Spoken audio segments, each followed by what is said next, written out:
ng Asian Center at ng Tri-College. Kasi sa pangunguna nila sa pag-organisa ng activity na ito, pinapakita nila na sineseryoso nila ang papel bilang mga ng bayan, bilang mga panlipunang kritiko. So, kami ay natutuwa na magkakaroon tayo ng ganitong bahaginan ng hapon. Salamat. Maraming salamat po, Professor Dulce, para sa magandang welcome remarks po na iyon.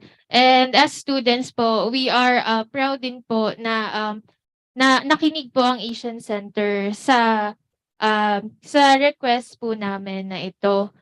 So, siguro before we proceed, as of now, there are 59 participants po sa Zoom and marami rin po tayo ngayon dito on-site. To be honest, yung registrants po natin ay 208. Tama po ba? So madami-dami po, kaya palakpakan po natin, di ba?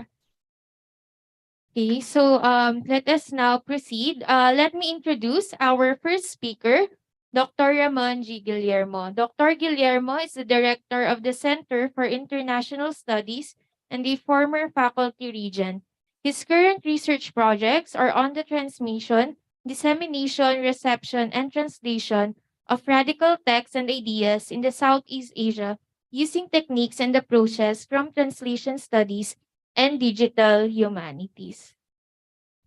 Meanwhile, our second speaker is Dr. Eduardo C. Tadem, a professor emeritus from the Asian Center. He currently serves as a professional lecturer at the said unit and convener of the program on alternative development of the University of the Philippines Center for Integrative and Development Studies. So palakpakan po natin sila. Ayan. Pwede na po natin simulan mula po sa ating first speaker.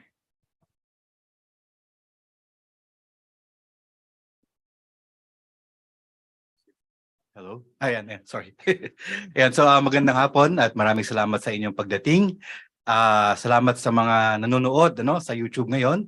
Salamat sa mga dumalo ng personal dito sa ating talakayan. Salamat sa mga nag-organisa nito ng mga mag-aaral ng Asian Center. Salamat sa pagdating ng ating Professor Emeritus Lito Mananili at sa lahat pa ng mga dumalo ngayong hapon. At dito, yun nga, dito sa ating mga nagiging mga talakayan, marami na rin kaming iba't ibang mga kolehiyo na pinuntahan para talakayin ang paksain na ito. Ito'y dahil sa Lunes ay magkakaroon ng University Council meeting ang Diliman at tatalakayin ang magiging tugon, kumbaga, ng UP Diliman community dito sa mga ilang mga nangyari nitong nakaraan.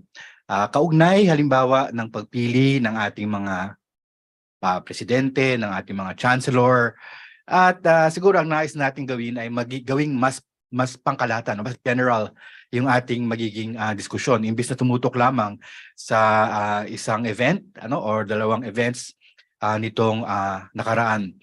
Kaya naghahanda tayo sa ganyan. Naalala ko tuloy noong 20 years ago, I was involved in a kind of campaign in UP also, not just UP Diliman. I think this is not just a UP Diliman issue also, it's a UP system issue. Our campaign at the time, 2001, was about revitalized general education program. And in that program, we had some objections to it because it sort of made all the subjects in general education optional or electives. So, naging napalaking usapin ito sa UP system at saka sa UP Diliman. In fact, so at the time, we were going everywhere, going around all colleges in Diliman. Also, I was traveling to all constituent universities of the campuses of UP para paliwanag yung aming objections doon sa RGEP. Although we lost that fight, I think there were so many faculty members who were mobilized, who thought and were involved in so many discussions. Sa bahagi ko, yun ang naging napakahalaga doon sa aking karanasan doon. So bagamat hindi kami nanalo noon, ang mahalaga ay maraming namulat, maraming pumasok doon sa talakayan, maraming kumilos para ipagtanggol ang ipinapalagay nila na nararapat na edukasyon para sa ating mga kabataan. So ngayon naman ay isang topic na napaka paulit-ulit din sa ating kasaysayan at bilang dating miyembro ng Board of Regents ay kumbaga dinanas ko na rin ang marami sa mga ito. Ito nga, meron tayong picture dito sa ating slide na nagpapakita ng isang napakalaking protesta noong 2019. Hindi pinapakita nito yung mga faculty, mga estudyante, mga kawani na involved dahil yung camera ay nakatutok lang doon sa harapan. No? Pero makita nyo dyan, nariyan ang BOR basically. Nariyan si former President Danilo Concepcion at current President Gigil Jimenez and other members of the Board of Regents, including myself and other sectoral regents. Nandito bumaba ang mga yan para harapin yung komunidad, no? At marami dito ay mga guro na talagang labis na nababahala sa mga nangyayari. At tingnan nyo kasi yung tarp na nandoon. No? This is the biggest tarp I've ever seen hanging in the Quezon Hall. No? I mean, I've never seen a bigger tarp. We tried to have a bigger tarp ngayon, but we couldn't really find anyone to print such a gigantic tarp. Pero ito ay, kita niyo yung tarp na to, we protest, period. Uphold the integrity of the search process, defend the institutional autonomy of UP Diliman. So makita niyo rito, pareho yung panawagan actually sa kasalukuyan nating mga usapin. And this centers around the idea of the search process and what the function of a search process is in an academic setting. And there's this protest with about how the search process was implemented just a few years ago, 2019. Tapos may nakalagay, defend the institutional autonomy. This has something to do with what we will hear later as self-determination of the academic community, which is somewhat similar to the so-called institutional autonomy. So tatalakayin ko lamang yung ilang findings na ginawa ko noong 2019 nung kinaharap natin ang mga problema na ito noon. At tingnan natin kung paano natin maiugnay sa kasalukuyang mga usapin. Yan. So next slide. So makita natin dito on Monday, as I said, the University Council will be meeting to discuss a statement from the Committee on University Governance and Administration, the CUGA. In Diliman. And the statement of CUGA will be about the recent events, about search committees and the selection of chancellors, etc. Ngayon, naglabas na ng statement ang UP Diliman noong September 19. And you can see, it's almost the same as our current issues today. So you see, number one, si Mike Tan pa ang chancellor nung panahon na ito. Look at the first paragraph. The University Council is therefore alarmed by recent actions and decisions by the UP President and the BOR, which seem to demonstrate a devaluation or disregard for the dynamics of the search committee processes or the selection processes, particularly the work of evaluation performed by search committees and the Chancellor's recommendations for new deans. Dahil nangyari doon, yung damdamin ay nariyan yung mga resulta ng mga search committee reports, pero hindi ito binigyang pansin. Ikalawa, pati yung rekomendasyon ng chancellor ay hindi rin binigyan ng pansin. And this is a very strong statement you can see here. By devaluing or disregarding the evaluation of academic peers in the search for their own academic leaders, the UP President and BOR undermine the efforts of ACU to lead in setting academic standards. So it's basically saying that the BOR and the President, they're undermining the operations of the academic unit. So final, na malakas talaga yung statement na ito, the University Council calls on the UP President and the BOR to recognize the role of Dean as academic leader first and foremost, and to respect, defend, and uphold the recommendations on the selection of Dean emanating from collegial, participative, and faculty-led processes of CUs of the university. Ngayon, pansinin nyo, ang naging issue dito yung Dean selection. Pero we use search committees not just for deans, but for chancellors, also presidents. Kaya I think our discussion here takes a broader character than just looking at deans. Although, one thing about deans is that they're indisputably so-called academic leaders. Yung question is, one question we can ask, yung mga chancellor ba, mga academic leaders, are they expected to be academic leaders? Of course, that can be a matter of discussion or debate. Even the president, can we look at the president as some kind of academic leader? That's something to debate about, di ba? Pero yun nga, at this level, at this broadest level, we're talking about search committee processes, right? And and how these processes are effectively being implemented in an institution like UP. So para makita natin yung parang historical dimension nito, we can look at how this has evolved, no? How this process of selection has evolved through the years, no? So magsimula tayo sa pinakasimpleng panahon. So next slide, no.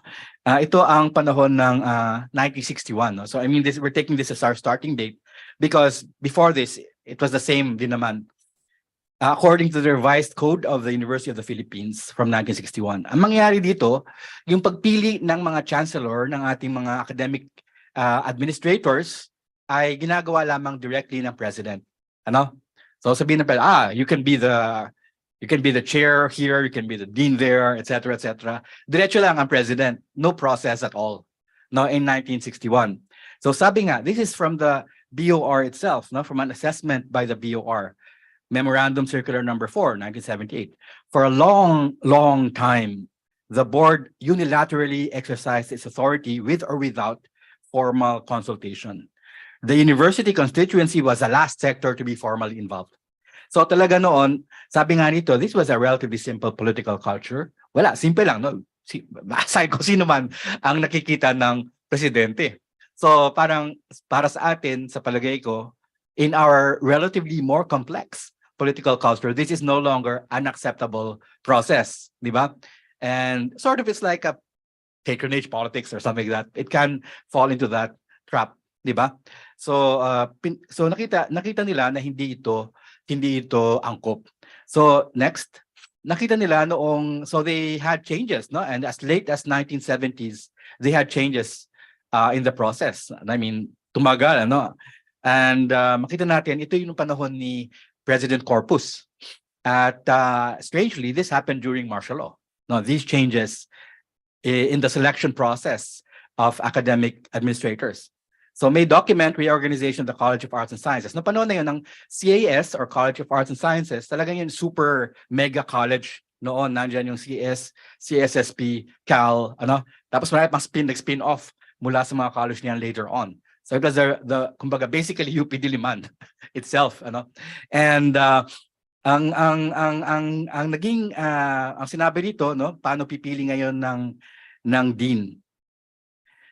Departmental faculty of the CAS shall nominate together with the academic, non-teaching, and administrative personnel 3 regular faculty members for the deanship of the college. I want to underline here, the nomination process shall involve academic, non-teaching, research personnel, mga reps, and administrative personnel. Like sabihin, there's a broader idea here of what democracy is about, no, in an academic setting. So they'll vote, kumbaga, this nomination, you're probably using ballot boxes and nominate. Yung top 3, sila lang iakyat doon sa Office of the President for consideration. No, so ibig sabihin, magandang ito kumpara doon sa dati. Di ba doon sa dati, consultation, the community was consulted last, ano? Ngayon, kumbaga, it's the first, right? The community gives their opinion. Pero yung of course, well, may give and take, the president decides which among the 3.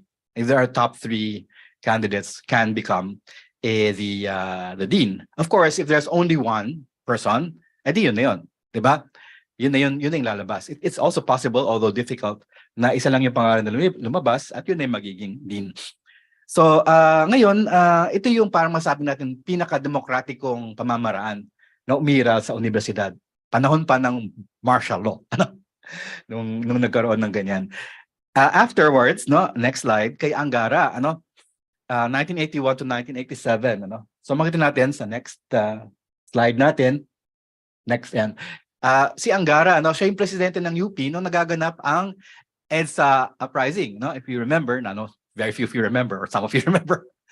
Siya yung president ng UP, ano, si Angara noon, and he was, so it's like half-half. No? He was president during the Marcos era and then the Cory era. And doon nag-shift from so-called democratic participation to search committees. This is the first time that we hear about search committees. Yung mga lagi natin nababalita, search committees. Ito yung unang pagkakataon. Ngayon, kapag search committee ang gagamitin para sa selection, ang pinakamahalaga na lumilitaw dito ay yung criteria, no? Nagagamitin ng search committee. The criteria becomes paramount if you're looking at search committees.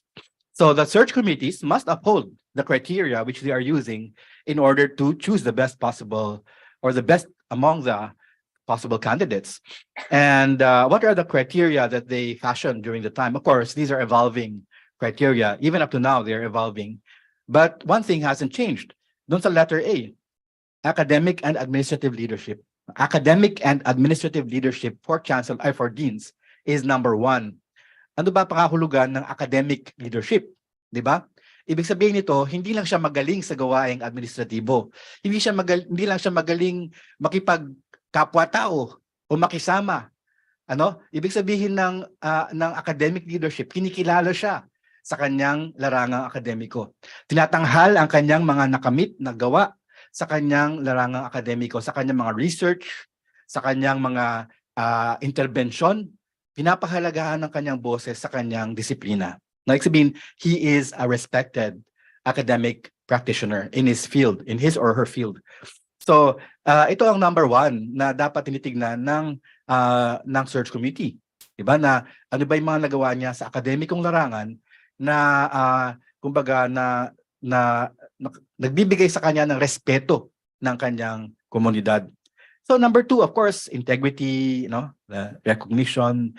Number 3, availability to discharge the functions of the office on a full-time basis. So very, very simple, no? But these are the criteria, that the search committee. Of course, after things were shifted to search committee, that created problems later on, no? Pero yun yung effort, no? Next naman, gusto ko lang idiin sa next slide yung appreciation ni Angara tungkol sa ano ba ang pamamaraan dapat ng pamamalakad ng akademikong institusyon, no? Ito, no, we may or may not have fond memories of Angara. I think lots of people have fond memories naman, no? Lalo na yung mga kawani, because it said that he gave a lot of benefits to the administrative personnel, no? Which is something that's important, no? Pero dito, sabi ni Angara, no organization can meaningfully attain any present objective unless the people in it are involved in planning. And this should even be more so in the case of schools or universities, where collegial decision-making is essential. If the faculty is left out in the definition of institutional targets, then the school administration should not logically expect faculty cooperation. Dito, makita niyo yung salitang collegial decision-making process. So we discussed earlier what it means to be an academic leader. What does it mean to be collegial? Yung collegiality, importante yan para sa ating mga academic institutions. Dapat din sa labas ng academic institutions, importante yan. It's that we treat each other as equals. We may come from different fields, we may have different ranks, we may have different titles attached to our names, but we treat each other as equal. And in discussions, what matters is the reasoning involved, no? The rationality, no, of our discussion. Ito yung basis ng mga meetings natin sa departments, sa colleges, sa university council, no? So university council level, kahit doon sa level na yon, collegiality ang ating pinapahalagahan. Merong expectation ang mga academics na ang mga proseso ng decision-making should have a collegial aspect o collegial dimension. Sabi nga ni Angara, doon sa bahagi pa ng sanaysay na ito, sabi niya, alam nyo tayo mga administrador, minsan ang trato natin sa mga guro ay parang mga subordinate natin. Mga nakapailalim sa atin na dapat sumunod na lamang sa ating mga direktiba, sabi ni Angara. Pero hindi yan uubra. Dahil ang mga guro ay hindi pwedeng maging mga subordinate lamang. Sabi ni Angara. Kaya importante, no? Merong mga prinsipyo dyan na sa palagay ko, whether or not in-implement ni Angara, I think important for a UP president actually to know, right? These principles. Ngayon, meron tayong first big controversy. There are many controversies in relation to search committee processes. But one of the big controversies that happened in Diliman, next slide. Ito, no, kay panahon naman ni Dodong Nemenso, President Dodong Nemenso, president siya from 1999 to 2005. There was a controversy, a rather large or big controversy, which went, kumbaga, which it was even published in newspapers, no? There was a lot of discussion even in national media about it. There was a controversy over the BOR selection of Professor Raul Pangalangan as the Dean of the UP College of Law. Si Popo Lotilla, if you know him, he's Energy ngayon, no? Energy Secretary, ang kalaban na tumakbo ni Pangalangan. Popo Lotilla was far more popular than Pangalangan in the College of Law. And yet, the BOR chose Pangalangan as the dean. So, sabi ni President Nemenzo, some faculty members of the College of Law were protesting the appointment of Dean Raul Pangalangan. Thus, they were requesting, number one, the release of documents upon which the board based its decision, meaning that they were looking for the justifications for that decision. Number two, a chance to air their views before the Board of Regents. So they wanted a dialogue with the Board of Regents. Pansinin ninyo na ito rin ang ating mga ipinapaglaban noong 2019 pa hanggang ngayon. Gusto nating malaman ang mga justifications o kumbaga may question tayo tungkol sa mga justifications sa mga nangyari mga pagpili at ikalawa sa kailangan nanawagan tayo ng isang pag-uusap na yun nga nakakaharapin tayo bilang isang komunidad. Ngayon, noong 2019, nung nagkaroon ng kontrobersyal na pagpili ng dekano ng Virata School of Business, at saka ng College of Engineering, yung Dean of the College of Engineering was not a licensed engineer, yung napiling Dean ng VSB, Virata School of Business, was by far the least academic of all of the candidates running for office. Galing BIR, and also other colleges, nagkaroon ng mga issues noon. Noon, hiningi natin ang same thing, ilabas ang documents. Walang nangyari sa panahon nito ni Danny Concepcion. Pero nung panahon ni Dodong Nemenzo, what he did was, even if the decision was not easily acceptable for the College of Law, he did what they asked. Una, he faced the University Council to recapture our sense of community. In this regard, already talking about community, Dodong Nemenzo was already, living or was already practicing collegiality. Sabi niya, hiningi na lang mag-usap tayo doon, di mag-usap tayo. So number one, he said, what was our reason for selecting Pangalangan? Academic leadership, no? So sabi niya yan, if you look at the CVs, etc., then wala naman tayong dispute about academic leadership, sabi ni Dodong. Now, if you compare their academic credentials, you see, Pangalangan is far advanced, parang ganun, no? Yung sinasabi niya, di ba? So he was still working within the acceptable norms of discussion, di ba? Now, you have to have a justification and you have to back that justification up. And that was what he was trying to do. Kasama niya noon si Faculty Regent Randy David, also explaining the same points. So they came, kumbaga, to the University Council and faced the music. Even if it was not the whole BOR, at least they came to represent the BOR and its decision. So ito ay isang palagay ko magandang precedent. If there's questions about search committee results, then there should be a discussion. There should be a discussion about justification, about etc. na hindi nangyayari na nitong nakaraang mga taon. So, dahil sa mga controversy na ito ay nagkaroon ng mga initiatives, Look at that. This is during Nemenzo's term still. He called for a campus-wide academic management conference to propose different methods for choosing leadership in colleges.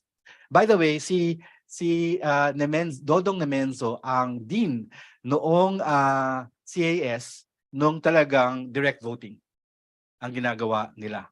So ngayon, they're in the campus-wide academic management conference. They presented a proposal which was a response to mounting criticisms on the processes or the process currently being followed in the deanship selection. So number one, may proposal sila. A search process managed by the college. The chancellor shall not constitute the search committee. Instead, the college will manage the process. It will identify its nominees following a procedure acceptable to its constituents. So pati yung procedure ay tatalakayin ng constituents. Ano yung ating process na gagamitin para mapalitaw yung ating kandidato? Then the chancellor chooses from among the nominees and submits her recommendation to the president and the board. So there will be a search process, but the process will be managed directly from below and according to a procedure that they have agreed upon. May letter B pa, ano? Option A, option B next, ano? Option B, no search process is conducted. However, a college may submit the name of a nominee unanimously agreed upon by the faculty. So pwedeng, yun, wala nang search process. Magbotohan na lang tayo, sabi nila. Problema lang dito, unanimous. And in large colleges, that's impossible. Almost impossible to have unanimous vote, no, for a single person, no. Baka merong, may parang medyo problematic yung ganon. For small colleges or units like siguro Asian Center, they could have unanimous selection of their dean, Kaya lang pagka malaki, mahirap yan, no. Mahirap na ang unanimous. Although it's not totally impossible. So makita niya may dalawang alternatives silang present. Una, voting. Ikalawa, search committee managed by the college. This is in response to previous complaints, no? Ngayon, ang nangyari dito, sabi lang dito, these two alternatives adhere to the principle of self-determination. This is not the first time and the last time it would appear. Self-determination is important in these processes. Ngayon, itong proposal, na-approve ito ng BOR. You see, and there were applications of it afterwards. No, so you see, may ibang mga process din na pinagdaanan ang UP na ginamit siya sa pagpili ng kanyang mga deans. Not exactly what we're doing now, no? I mean, parang mas okay pa nga itong dating process na ito, no? Next. Yan, so nung panahon naman ni Emer Roman, no? Ay may mga tuloy-tuloy pa rin na mga issue, naalala ko noon may mga bulong-bulong pa tungkol sa mga problema. Hindi lang ito diliman kundi sa iba pang mga CU natin na may mga issues kaugnay ng selection process. So so there was a document which Emer put out, no, proposed policies and guidelines on the selection of deans. At yung kanyang highlight ay yung definition of what is of what is a dean, The dean is first and foremost an academic leader. This is a reiteration of this fundamental part of the criteria of search committees. Kaya kung kayo ay search committee kayo, pipili kayo ng dean, you have to look very carefully at the academic contributions of that individual. It's not necessarily whether he has this or that credential, but what his or her contributions were, di ba? In his or her field and discipline.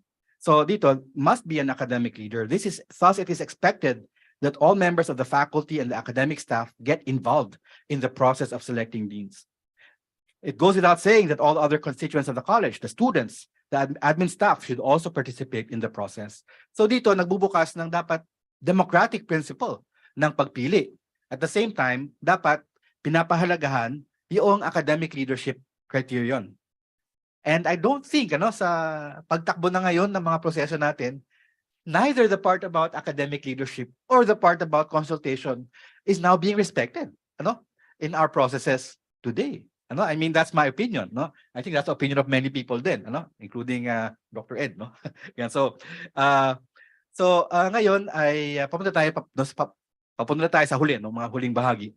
Kay Pascual, no?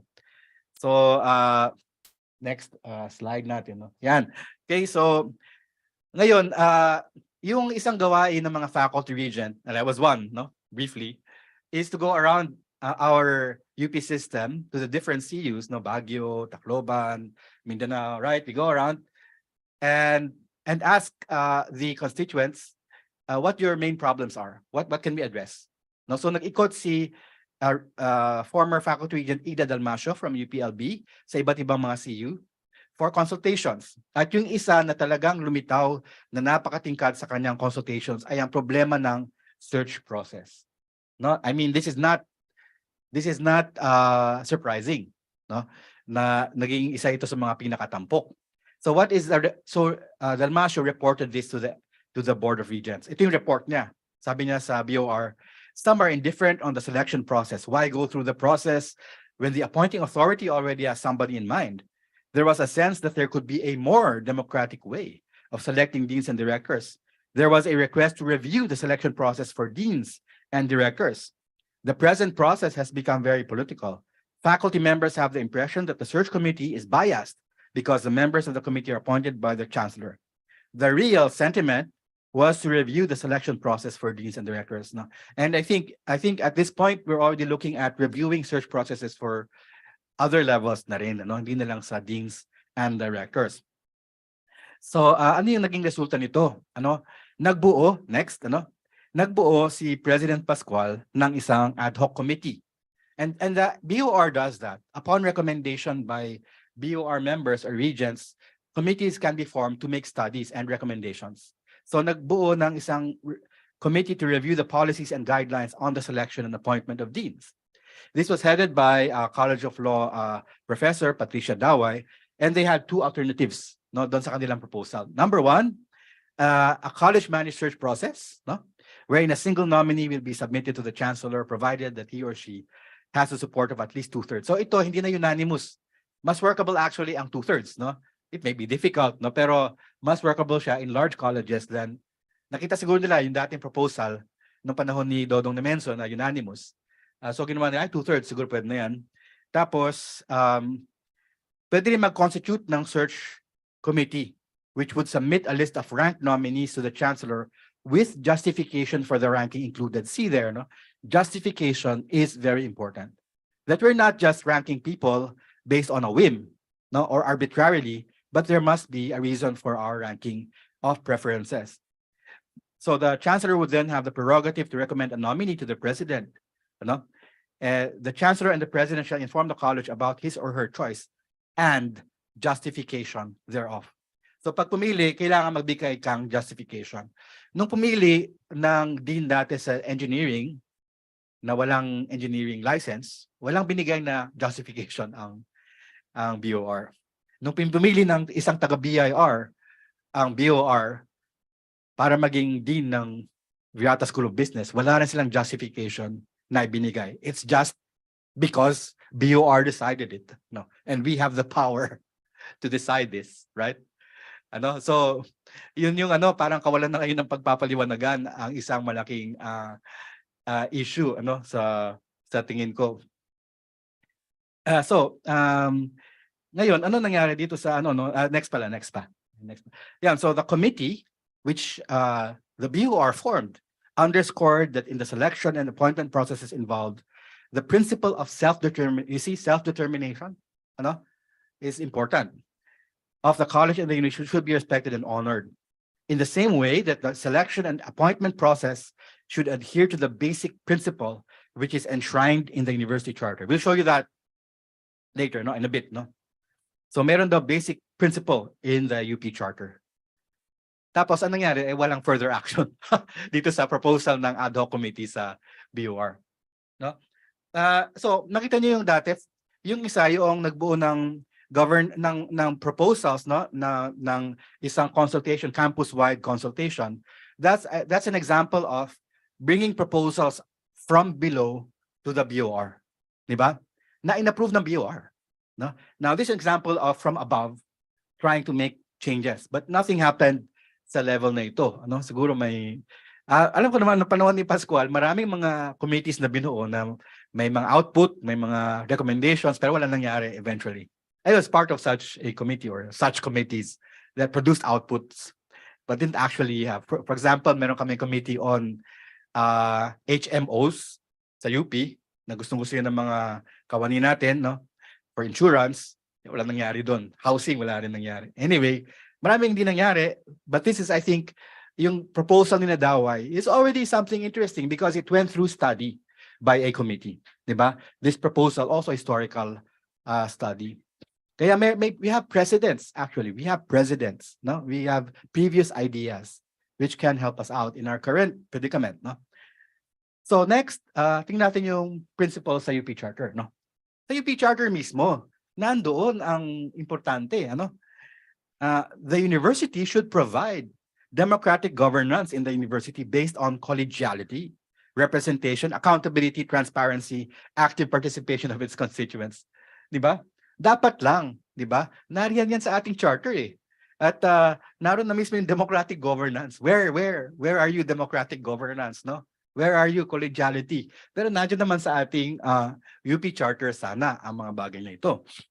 And Next, para makita lang natin yung detalye, makita natin, there is nothing in the UP Charter which prevents us from developing or presenting or proposing more democratic mechanisms for the selection of either the dean or the chancellor. There's nothing in there. So, paano yung chancellor? Upon nomination of the president, following a process of consultation with the constituents based on standards and guidelines set by the board. Yun din ang sa dean, based on standards and guidelines set by the board. So you see, for example, noong 1977, tinanggap ng Board of Regents ang proposal na maging direct democratic voting ang voting sa CAS. And that was implemented. So because that became the standards and guidelines set by the board, right? And yun nga, anong panahon na nagkaroon ng proposal from the campus-wide committee on governance, inapproved din ng BOR yun because those are the standards and guidelines set by the board. We can actually have more democratic, more collegial, more accountable processes enshrined in our processes. So kailangan din ito ay ating kilalanin. Hindi ito suntok sa buwan, kumbaga sinasabi ko na baka kailangan pa natin baguhin yung RA 9500, kailangan pa natin baguhin yung Philippine Constitution. Hindi dahil mismong nakapaloob sa ating RA yung posibilidad na tayo ay magkaroon at nado siya mismo na kinakailangan democratic governance ang pamamalakad sa ating institusyon. So, next na lang, ito yung isang problem natin. Aside from justifications, parang kulang sa transparency and accountability. Yung current trend.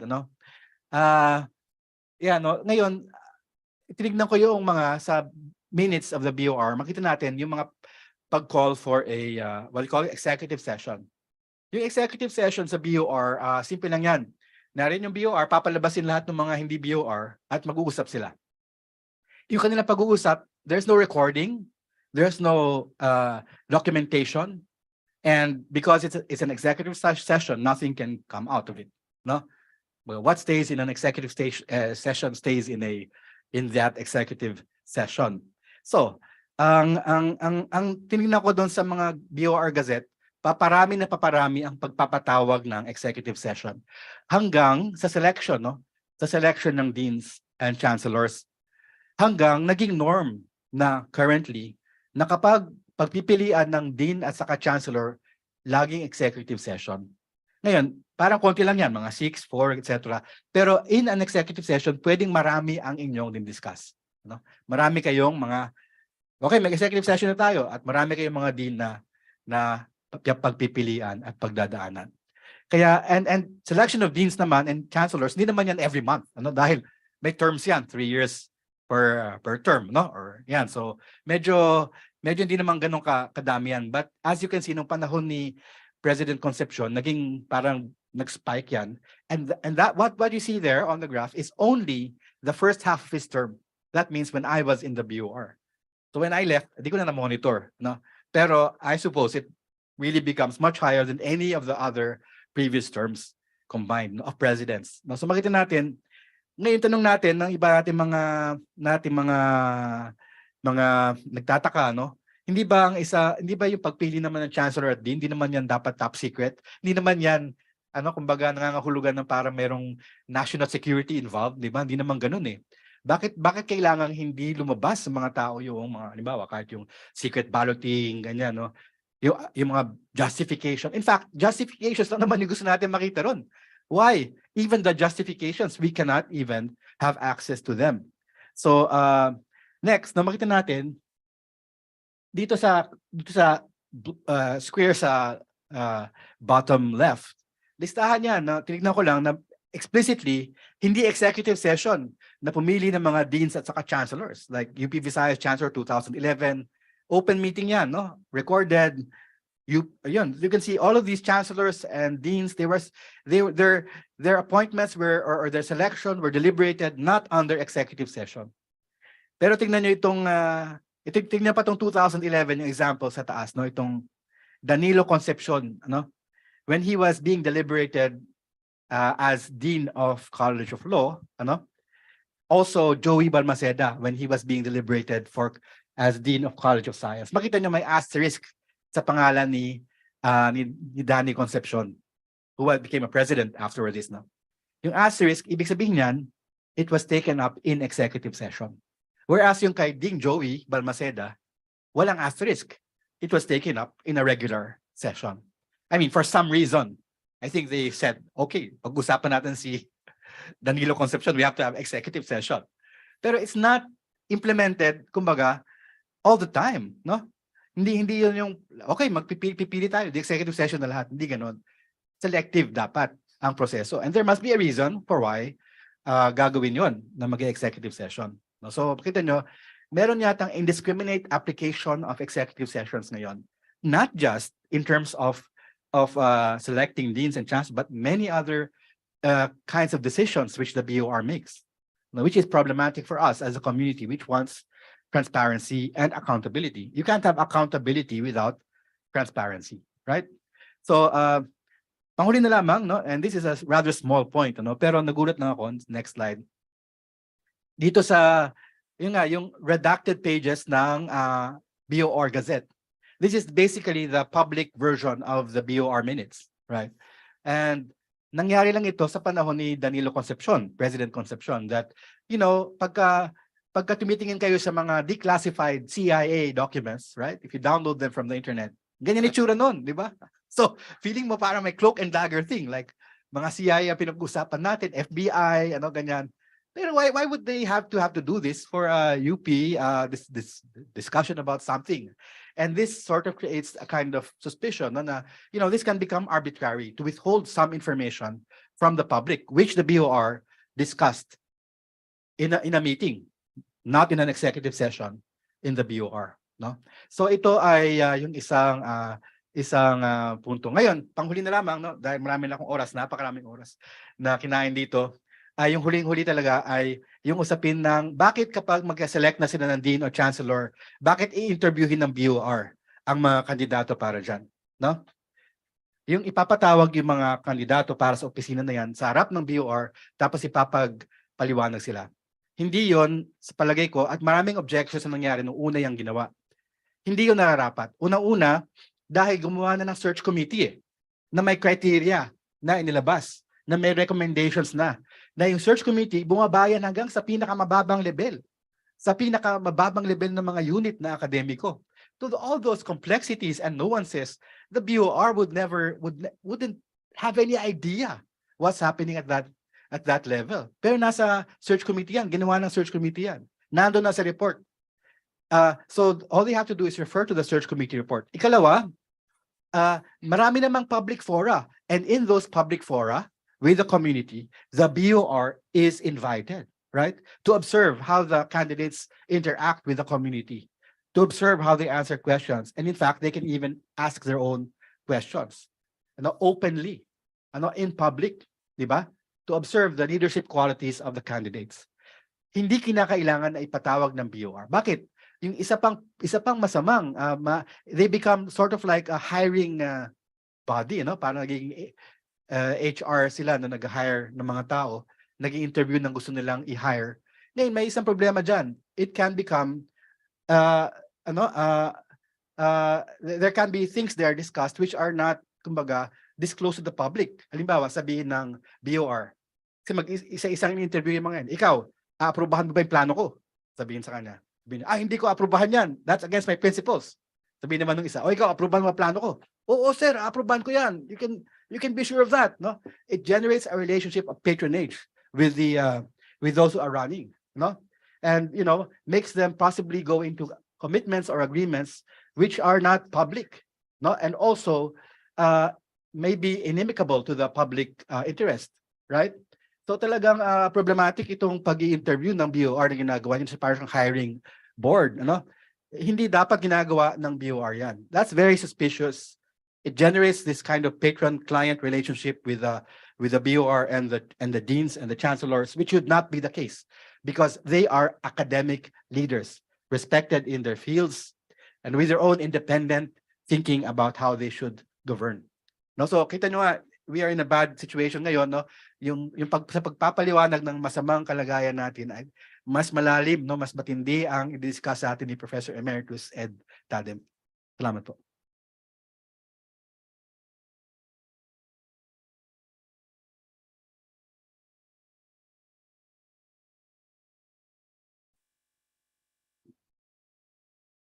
Pwedeng pagpasin nila. Tama. Mahirap sundan yung ano. Yung pa ni kasamang Bomen. Pero susubukan ko. Yun yung napansin na historical yung ano, no, treatment ni Bomen sa issue ito. Ang akin naman ay yung nangyayari sa kasalukuyan. What has been happening since April 3, actually, when the Board of Regents met to decide on who would be the Chancellor of UP Diliman. Meron akong hinandang speech na recycled kasi pangatlong beses ko nang i-present ito. So it's environmentally friendly. Pero meron akong mga pagbabago na ginawa at na dinagdag para sa okasyon na ito. The title of my presentation is The Decay of Democratic Governance in UP. The University of the Philippines is under siege and assault from trapo politics and transactional horse trading. On April 3, 2023, the Board of Regents, in a majority vote, chose a candidate for UP Diliman Chancellor with less than exemplary scholarly academic credentials and minimal administrative experience, over one who has achieved the highest academic recognition and honor, possessed a tried and tested administrative record, and who had successfully and courageously steered UP Diliman over 3 years of a debilitating pandemic. The BOR's decision defied the canons of merit-based indicators and the publicly announced overwhelming sentiments and choice of the UP community. The BOR also totally disregarded the findings and recommendations of the very own search committee it had formed, making the whole search process of democratic consultation a farce and a meaningless and token exercise not meant to be taken seriously.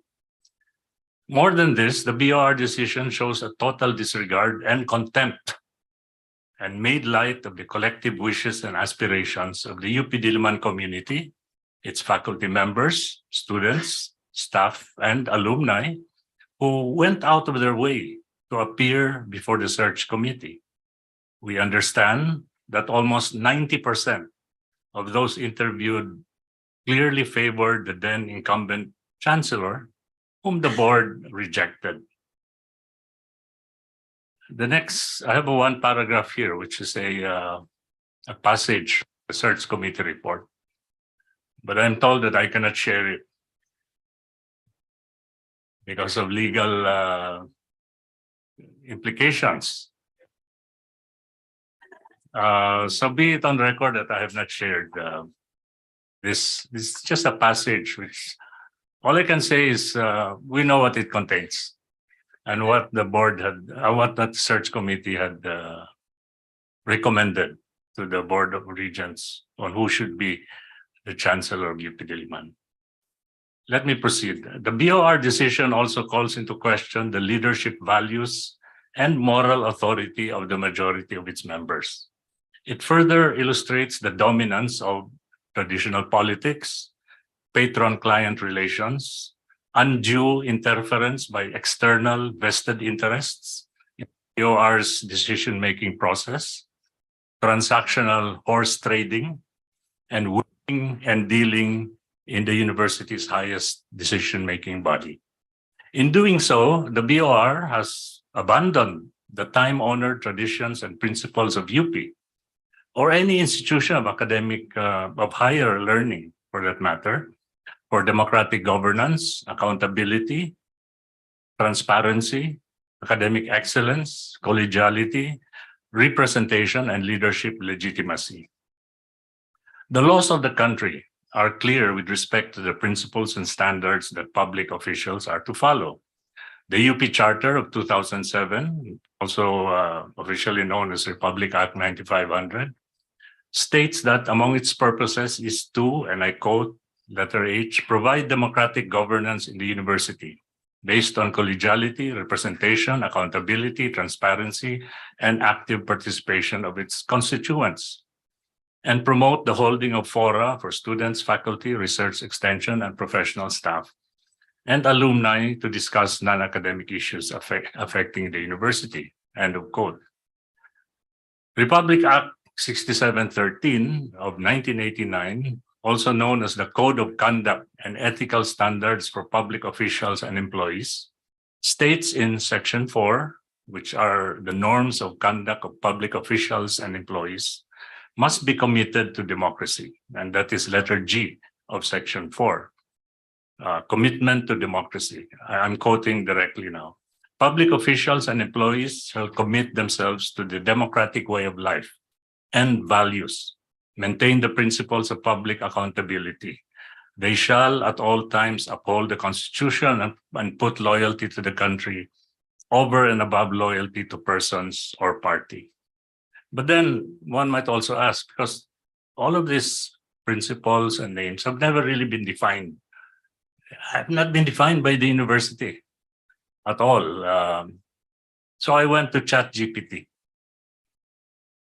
and asked a robot, actually, what these high-sounding words really mean. Democratic governance, accountability, transparency, academic excellence, collegiality, representation, and and leadership legitimacy. Are they just abstract notions that one can liberally express, but under no obligation to seriously put into practice? Here is what ChatGPT says. And by the way, if you've been following the developments on this artificial intelligence language platform, Cambridge as well as Elsevier has now announced that pwede na raw gamitin ang ChatGPT for academic papers. Pwede na raw. But you must cite ChatGPT as your source. You cannot just put it down and claim that sa'yo ito galing. No? You have to say, according to ChatGPT. Pero wag niyo namang abusuhin. At yun lang yung sinasite nyo. Wala kayong ibang sinasite sa paper nyo. Anyway, here is what this AI model says. Number 1, democratic governance refers to a system of governance in which decisions are made through a democratic process with input from all members of the academic community. In a democratic governance system, everyone has a voice and a vote in matters that affect the institution. And this helps to ensure that decisions are made fairly and that the needs and perspectives of all stakeholders are taken into account. Number 2, accountability refers to the responsibility that individuals and institutions have for their actions and decisions. In an academic context, accountability is important for ensuring that all members of the community are treated fairly and that institutional resources are used effectively. It also means making decisions that make sense. Number 3, transparency refers to the principle of openness and clarity in communication and decision-making. In academia, transparency is important for promoting trust and accountability.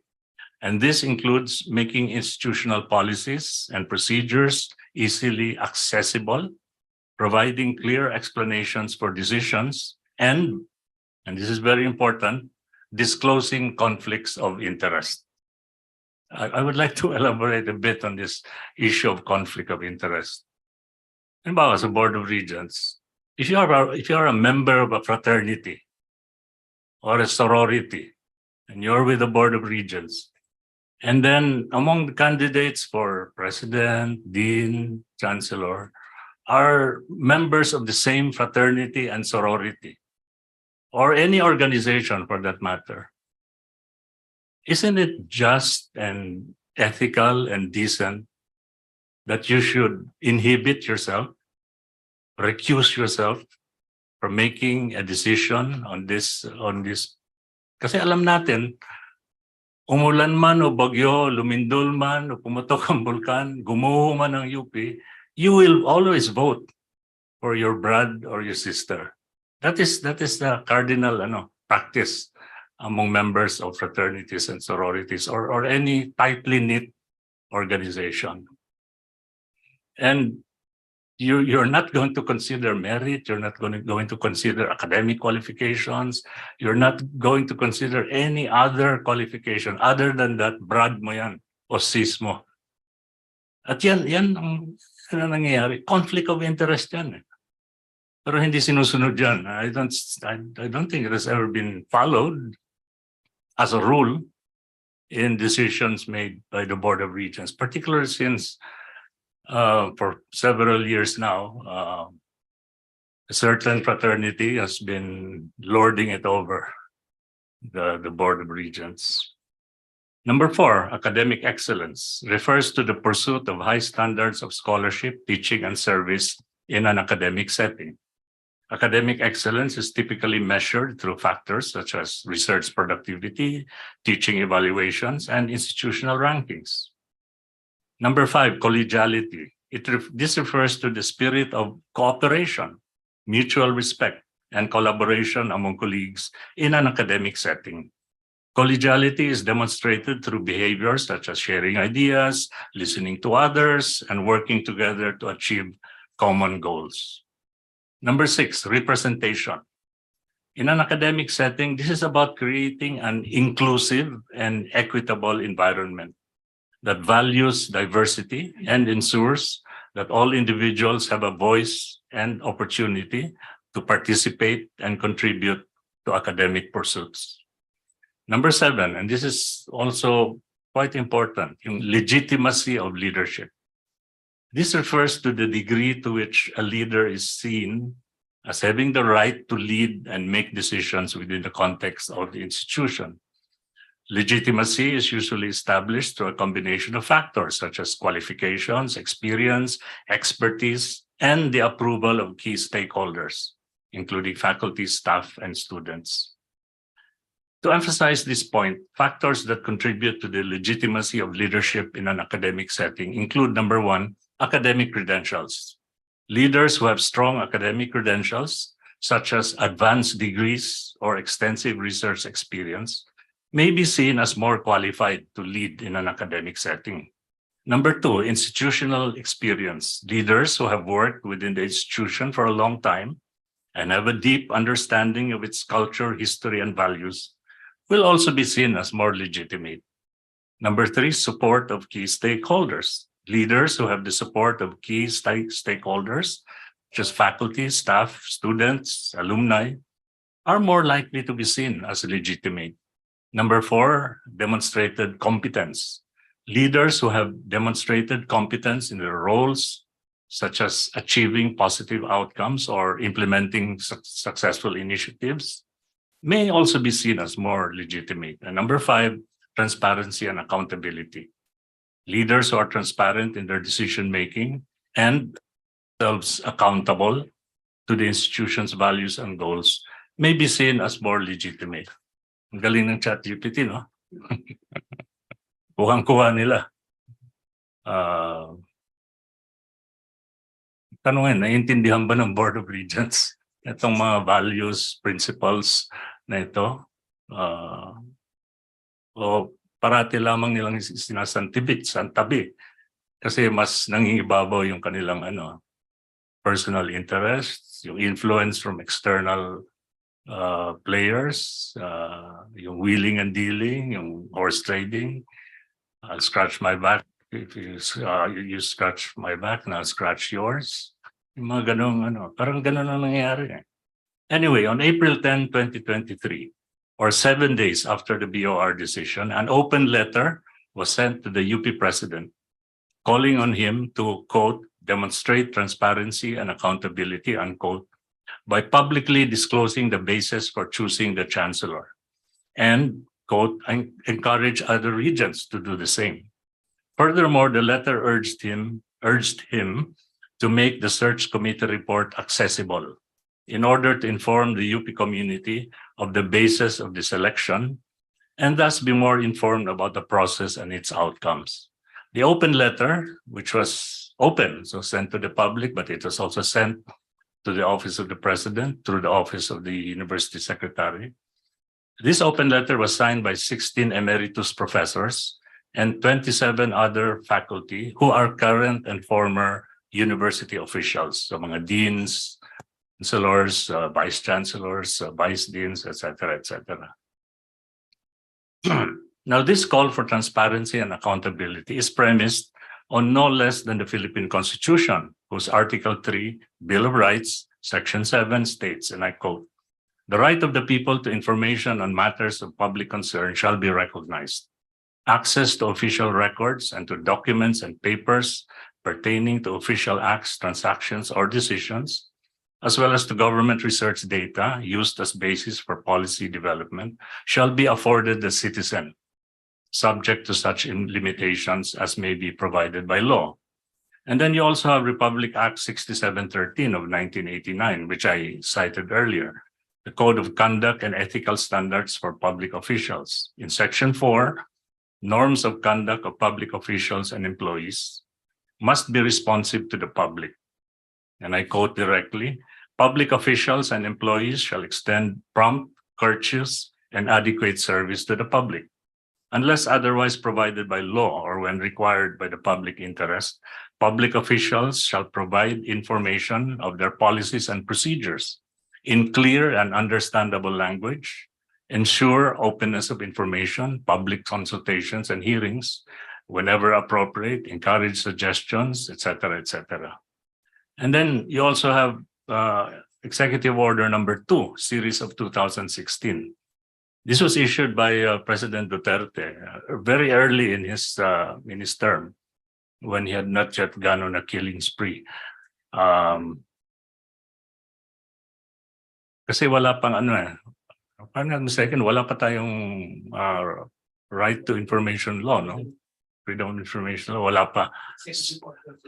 So what Duterte did was to issue Executive Order number 2, operationalizes in the executive branch, which includes state universities and colleges, the people's constitutional right to information and full public disclosure and transparency in the public service, and states in Section 3, subtitled Access to Information, that, and I quote, "Every Filipino shall have access to information, official records, public records, and to documents and papers pertaining to official acts, transactions, or decisions, as well as to government research data used as a basis for policy development," unquote. And this is important, no? Kasi maraming mga caveats ito, according to law, ganyan, as long as it doesn't violate whatever. But Section 6 of that executive order states that, and I quote, "There shall be a legal presumption in favor of access to information, public records, and official records." So even from a legal standpoint, yun ang presumption mo. Now you have that right, and that right, public information, stands above all other rights. And Section 15 of further states that, and I quote, "The failure to comply with the provisions of this order may be a ground for administrative and disciplinary sanctions against any erring public officer or employee as provided under existing laws and regulations," unquote. Republic Act 6713, the Code of Conduct, also states that in the performance of their duties, all public officials and employees are under obligation to act promptly on letters and requests. All public officials and employees shall, within 15 working days from receipt thereof, respond to letters, telegrams, or other means of communications sent by the public, and the reply must contain the action taken on the request. Now, 30 days have gone by since the open letter was sent to President Jimenez, and the only response so far of the UP president was to acknowledge receipt on April 17, so within 15 days naman, no?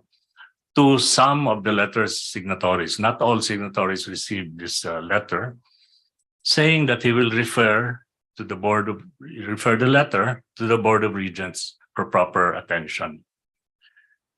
We have been informed, however, that in the BOR meeting of April 17, 2023, the open letter was not on the agenda, and therefore it was not discussed. On Monday, May 15, so this coming Monday, the University Council of UP Diliman will hold a special meeting to deliberate on a draft resolution of the Committee on University Governance and Administration, or KUGA, calling for, I quote, more transparency and accountability in the appointment of UPD officials. The resolution calls for, quote, open sessions and open balloting instead of executive sessions and secret balloting, to make public the appointment-related recommendations at every stage, and that the highlights of search committee reports should be made public. April 3, 2023, tandaan natin date na ito, will go down in the 119-year history of the University of the Philippines as a day of infamy and shame, with the travesty of justice and repudiation of rational decision-making that took place on this day. University governance has reached one of its lowest points ever.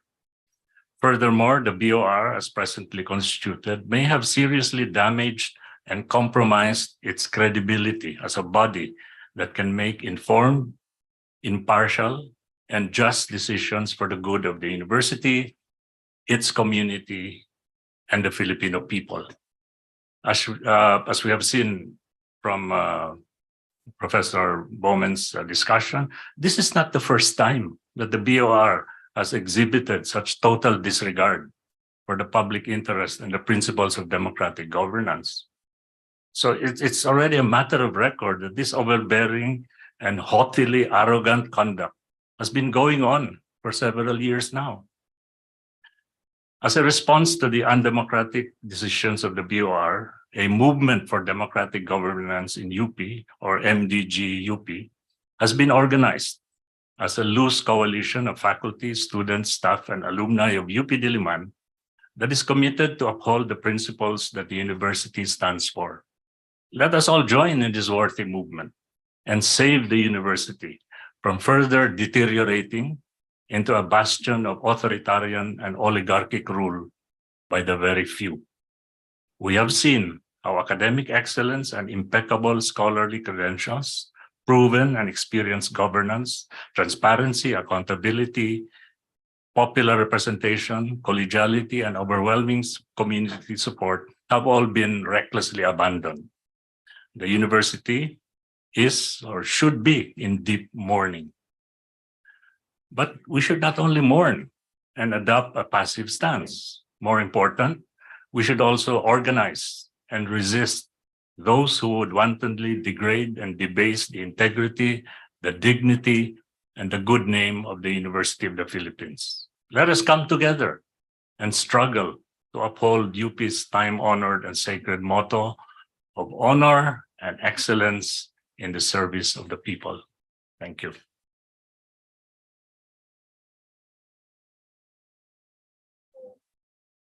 Thank you po, Dr. Bowen, for walking us through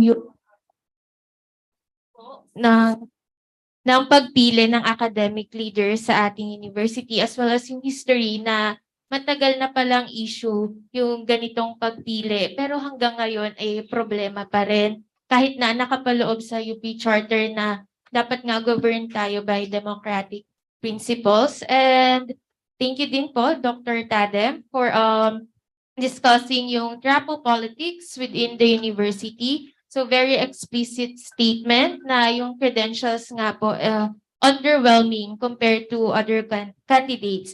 So thank you for sharing to us yung principles that should be considered in choosing academic leaders that the ChatGPT thoroughly discussed but the BOR failed to consider. So hopefully for legal matters, marinig po ano yung hindi pwedeng ma-disclose.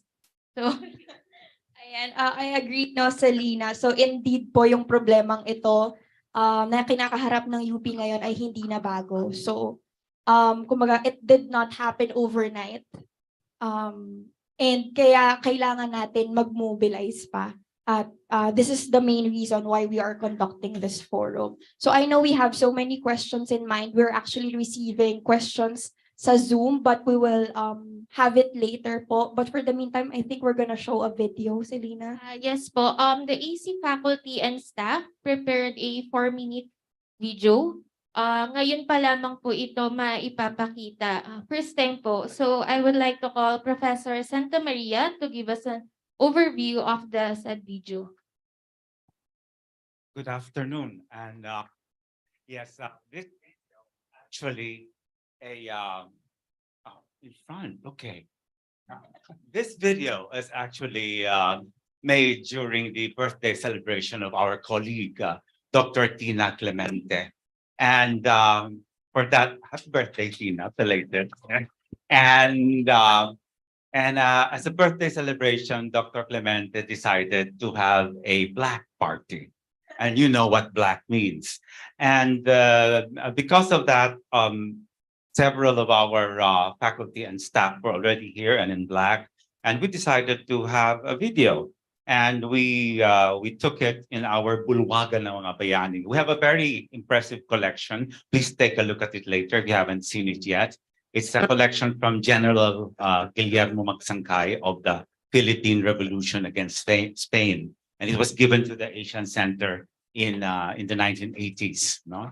So we started with a quote from Balagtas, sa loob at labas ng bayan kong sawi.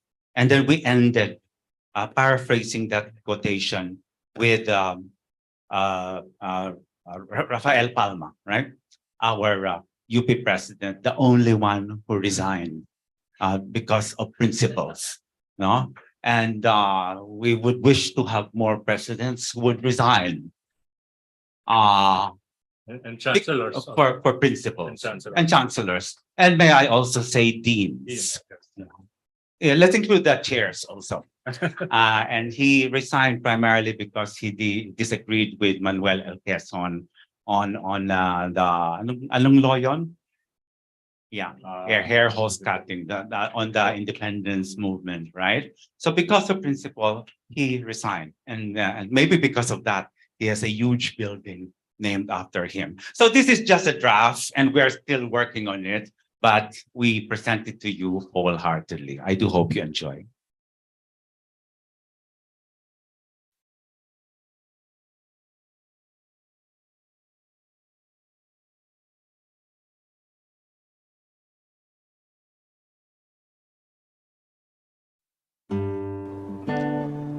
Sa loob at labas ng bayan kong sawi, kaliluhay siyang nangyayaring hari.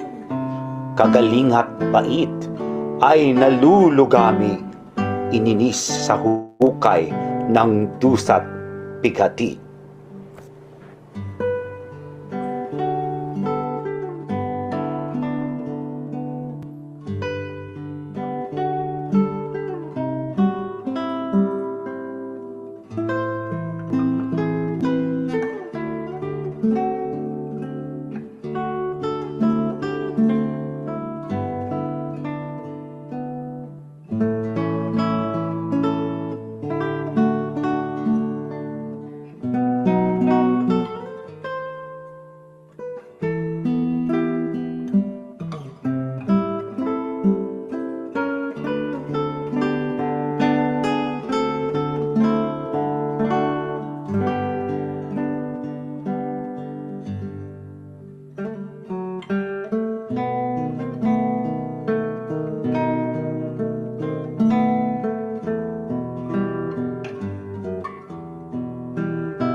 Sa loob at labas ng pamantasan kong sawi, kaliluhay siyang nangyayaring hari.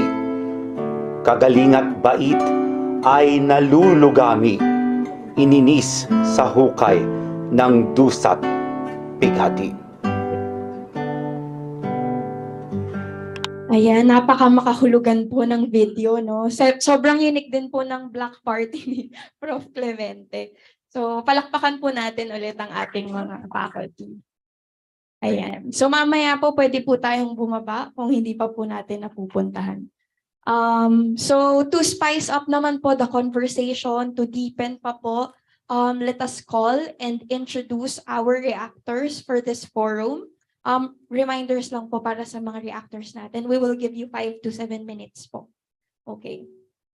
So our first reactor is Dr. Grace R. Concepcion, member of the All-UP Academic Employees Union and an associate professor from the Department of English and Comparative Literature.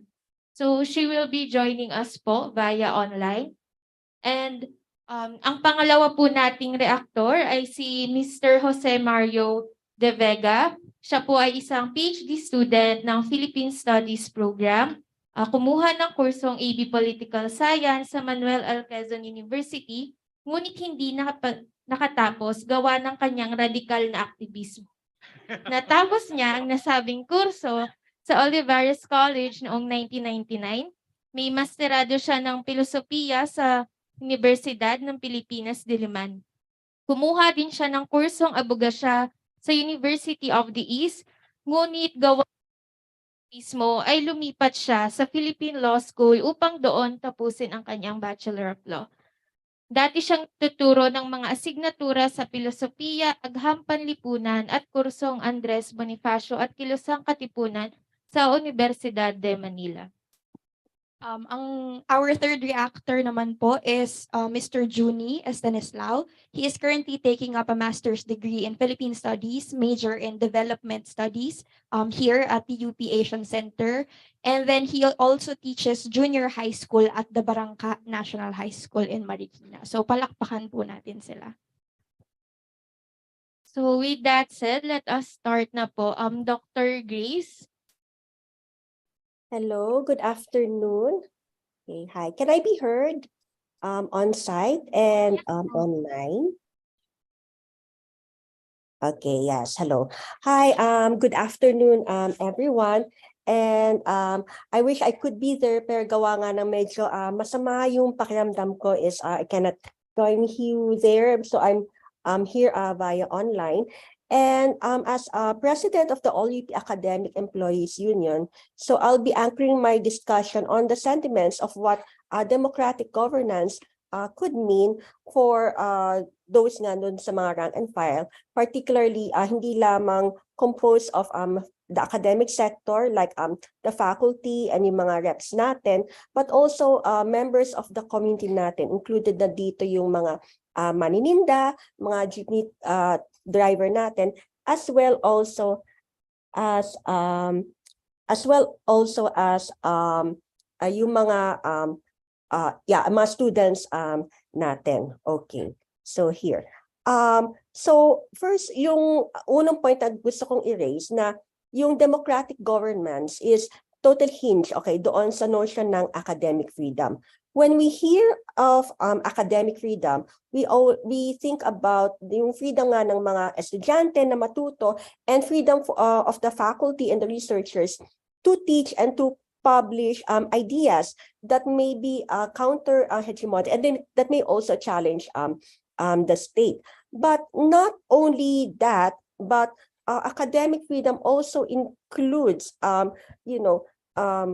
being free, okay, to decide, okay, on the processes that govern them. And particularly one of these processes is to choose leaders that support that choose leaders to best represent them. And also leaders, more importantly, leaders that would support the calls for benefits and just wages. So it does not only have an academic implication, but it also has an implication for economic stability.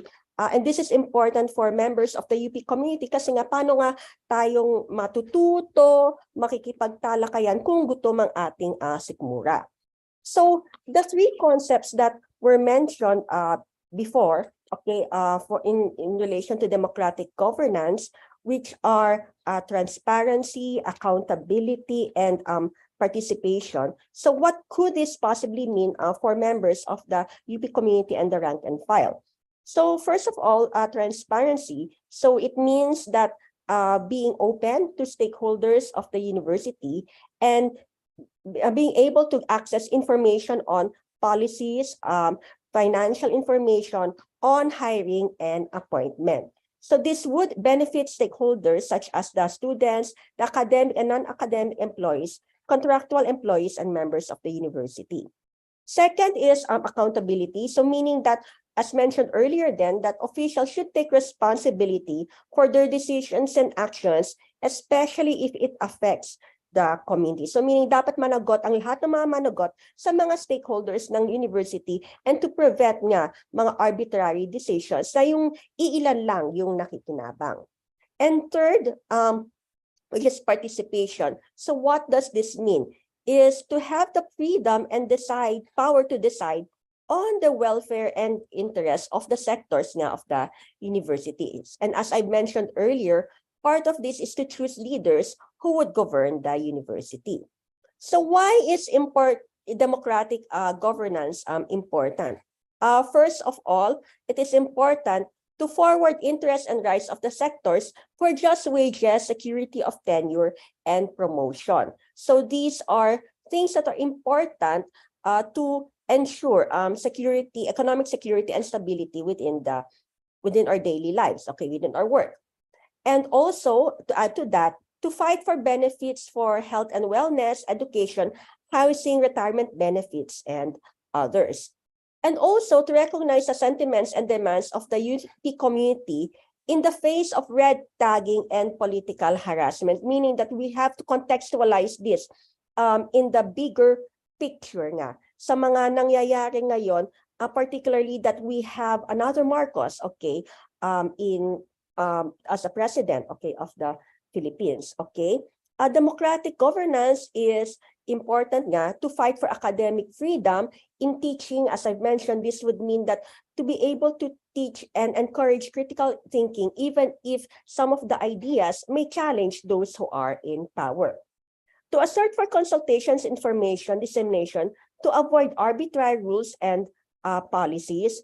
And importante dito din for democratic governance is to raise the morale of the constituents, meaning that we see that it would have an empowering, okay, capacity, okay, to change the conditions to that negatively affect the sectors of the community.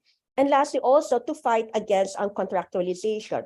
Why is this important? Because there are some jobs here na contractual sila, meaning na 6 months lang yung kontrata, but these are functions that are important to the university. So why don't we put these employees and give them a more permanent position and give them security of tenure? So the critical conjunctures or implications of the lack of democratic governance as linked to the crisis of education. So for one, if we lack democratic governance, the university is in danger to become a tool of the fascist state if there is no democratic governance, okay? Especially in the time of historical revisionism, commercialization of education, and repressive measures. Henceforth, we must stress the liberative character of education and also the public character of UP, meaning na kanino ba tayo naninibihan? Who are we teaching? Why are we teaching? Who is this research for? It is for the betterment of the country. Because at the end of the day, the University of the Philippines should be thought of as the university of the people and not the university of the state that would push, okay, its repressive measures and agenda. So also, in line with this, the All UP Academic Employees Union would support the moves, okay, to push for and a democratic governance in UP. So maraming salamat, and initiatives like this would totally be helpful and beneficial in pushing for a more just and a more democratic university that would truly empower the constituents. And also as well, Faculty Regent Carl Ramota has moves to form a committee on the promotion and protection of academic freedom and human rights. Meaning na kung halimbawa ikaw ay member of the university, estudyante, research faculty, kawani, member ng komunidad na ikaw ay ni-red tag, okay, gawa nga na ikaw ay bahagi ng komunidad ng UP, ano ba ang measures na pwede nating gawin dito? Ano ba ang dapat gawin sa mga trolls that it's not just, speech na katuwaan lang and all, but it is something that would endanger the lives of the sa mga near-red tag. So, thank you very much, and maraming salamat po. Okay. Gandang hapon sa ating lahat.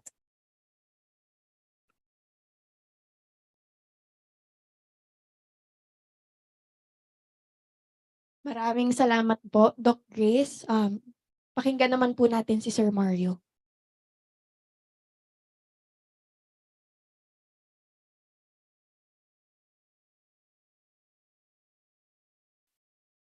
Magandang hapon po sa ating lahat. 5 minuto lang. Anyway. Una sa lahat, gusto ko magpasalamat sa ating kolehiyo sa pagkakataon na ito. Ang totoo niyan, kahit 5 minuto lang, mahalaga kasing malaman nila ang mga puwersa. No? Tulad na sinabi ni Professor Bomen, pag tinignan mo ang larawan, makikita mo lang yung mga nasa unahan. So gusto kong makita nyo yung mga tao na nasa likod. No? Yung nandun ako ng isang araw sa bahay, nakatanggap ako ng isang paanyaya, at agad-agad ko itong tinanggap dahil nananawagan si Sintang Paaralan ng isang dialogo, ay tumanggap kagad ako. Ngayon, hindi ko makakalain na isa ako sa magiging reactor dito. No? Akala ko isa lang akong organizer. Pero be that is may. So gusto kong magpasalamat sa kolehiyo na nung kami ay sumulat, ay mabilis na tumugon. Gusto ko rin magpasalamat sa mga profesor ng aming institusyon. Salamat po. At syempre, higit sa lahat doon sa mga kasama kong mga mag-aaral na nagtrabaho at pumalo para nga ito ay materialisa. Gusto ko rin po salamat sa ibang kolehiyo na nagbigay ng suporta sa CSSP. Sa CSWCD, marami pong salamat. At doon sa mga University Council, no, marami ring salamat. At espesipiko doon sa mga guro na nandito, si Ma'am AR, si Dr. Clemente, si Ma'am Dulce, ang Chancellor na kinikilala ko, Chancellor Fidel Dimenso, marami po salamat sa pagpunta. No? Mabuhay kayo. No? Kahit on record, iba na yung Chancellor. Sa puso ko, ikaw pa rin ang Chancellor. Be that on record. At nasabi ko na yung preliminaryo, meron pa ba ako ilang minuto? Salamat po. Yung as usual, no, napakaganda lang lecture ni Professor Bomen. Talagang academic leader, theoretician, at wala akong masasabi. Dagdagan ko lang ng konti. No? Yung sinasabi niya na di lang ito UPD o UP system na issue. Tama po. Katunayan, I will argue that this is a national issue. Sa isa kong papel ay, hindi ko alam kung binagbabasa dyan sa akademya, doon sa isa kong rant page. Sinabi ko na ang Universidad ng Pilipinas ay microcosmo ng lipunang Pilipinas. Anything that happens here as a reflection to greater society. In fact, makikita nyo sa ating kasaysayan, tayo lagi ang tumitindig bilang mata, tenga at konsensya ng bansa. So ano mangyayari sa bansa ng tinatawag kong barangay kung yung minamahal nating UP Diliman Republic ay makakaptured na ng mga fascist forces o ng mga vulgar display of power players na sinasabi ni Doc Tadem, no?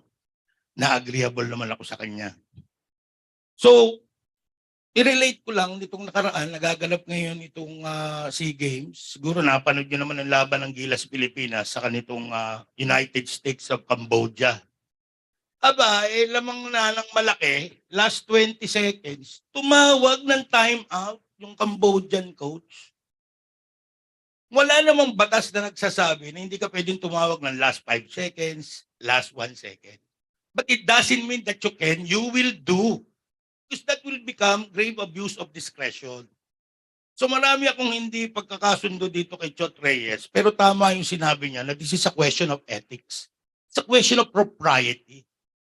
So diretso yun na natin sa punto nung sinabi ni Doc Bomen, ni Doc Tadem.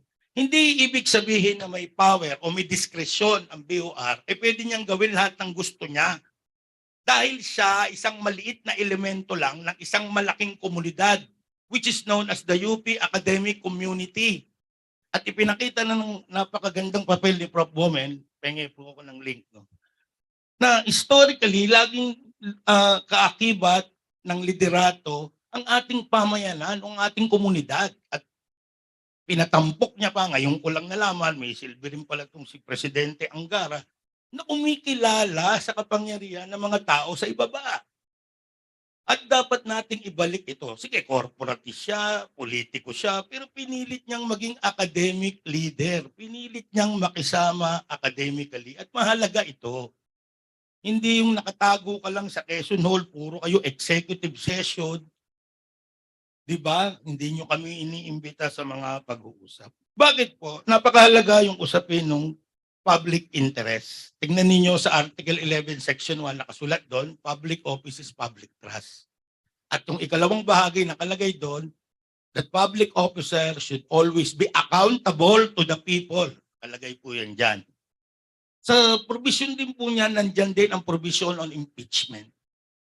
At nabanggit na sa atin ni Professor Tadem yung provision on yung Republic Act 6713, yung ethical standard. Then dagdag ko na rin yung Article 3, Section 7 na binanggit na rin po niya yung rights ng mga tao na makakuha ng mga impormasyon. Let me read the direct provision of the Constitution. The right of the people to information on matters of public concern based on the public interest rule shall be recognized. Access to official records. O ano reklamo ni Professor Tadem, isang buwan na raw, hindi pa nilalabas. Labag na yan dito. This provision was bolstered by Executive Order number 2 nga ni Mang Kanor. No? So we can attack the BOR based on the two laws, the fundamental law and an executive order. Na kasi ang hinihingi lang naman natin, hindi baguhin yung boto. Ipaliwanag mo, ba't mo binoto si ganon? Paano yung manner ng pagboto? At saka bakit naman bumoto kayo si Mana Santa? Baka may nagpapapako dyan, may nag-aayuno pa, bago-bago kayo nandito. Hindi rin namin ma-organize yung rally eh. Pero natulugan pa rin. No? At gusto ko rin isingit dito na nanganganib daw yung mga sumalakay doon sa BOR na magiging katawa-tawa at laughing stock ang UP pag in-expel natin yan. At kung sila i-expel na rin ako dahil hindi ko na ikararangal na magiging graduate ako ng institusyon na to, napapatalsikin nyo yung mga bata na yun dahil naglagay lang ng pintura. If you can tolerate a former president na mapatay na libo-libong mga kababayan natin, you cannot tolerate these young kids na tumugon lang naman sa sinasabi rin ni Padre Florentino sa El Filibusterismo. Nasaan ang mga kabataan na, yun na nga yun eh, nagtakbuhan na nga sa Quezon Hall. Tapos tayo ite-threaten, baka your future will be prejudiced, you will be expelled. Nasa na tama si Professor Tadem eh, hindi na ito ang UP natin talaga. There are two UPs now, the UP BOR and the UP community. So ang silbi ng forum na to ay pumili po tayo. Mamili kayo. Doon ba kayo sa UP BOR? O doon kayo sa UP Academic Community. Panghuli, bago ko mapaiyak dito, no? Nagpulong kami ni Professor Bomen nung nakaraan, no? Hindi naman scripted, pero nagano kami. Sabi ko, malapa ang ating mga gawain ito ay para pa sa hinaharap. Dahil 20 taon, 100 taon, 200 taon, titignan ng mga susunod na henerasyon, ano bang mga pinaggagawa natin nung kinaharap natin ang issue na to. Napaulit-ulit lang. So sabi ko namin, sinabi ko sa kanya, no, sa ating sisiyap-siyap na mga mumuntintinik, manindigan pa din tayong sumigaw at makibaka hanggang may natitira pang espasyo at pagkakataon. Padayon, may pag-asa. So ang aking panawagan mga kapatid, not my BOR, not my president, not my chancellor, defend the institutional integrity of UP Diliman for self-determination. Marami pong salamat. Padayon po.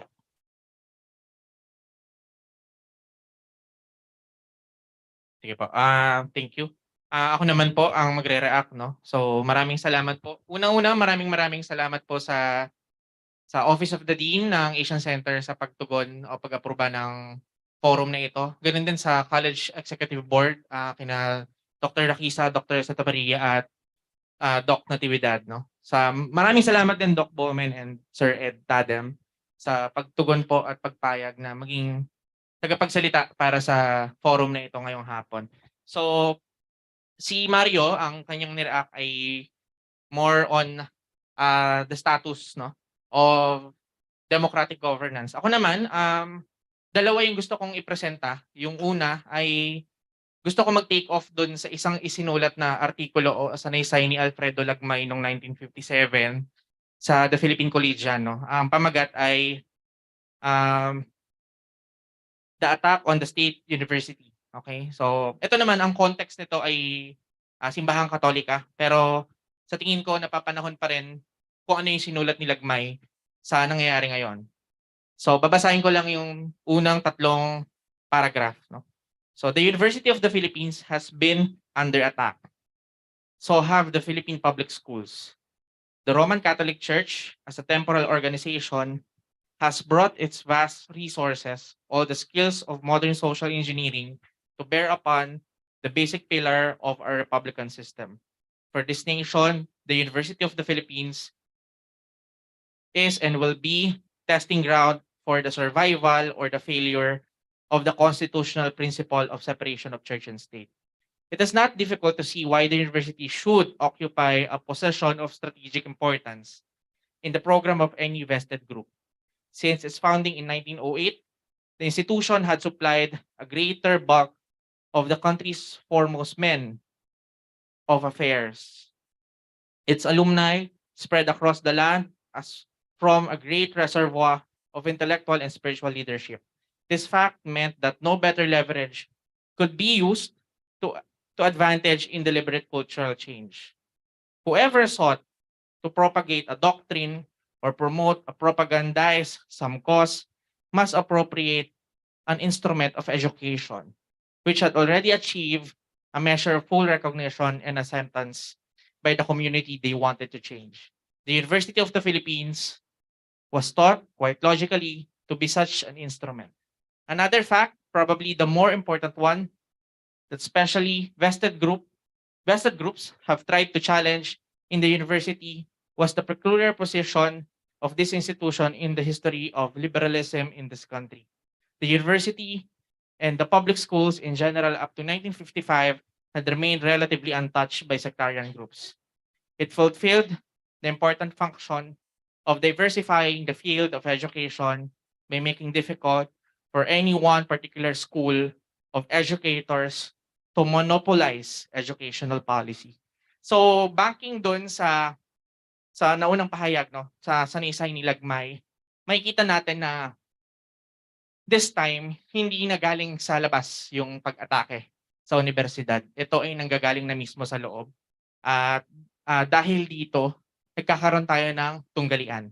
At ito yung sinulat ko na maikli lamang na reaksyon tungkol dun sa mga naging pagtalakay ni Sir Bowman and Sir Ed. So, ang gampanin ng mga mag-aaral sa pagtugon sa hamon ng pamahalaang demokratiko sa UP.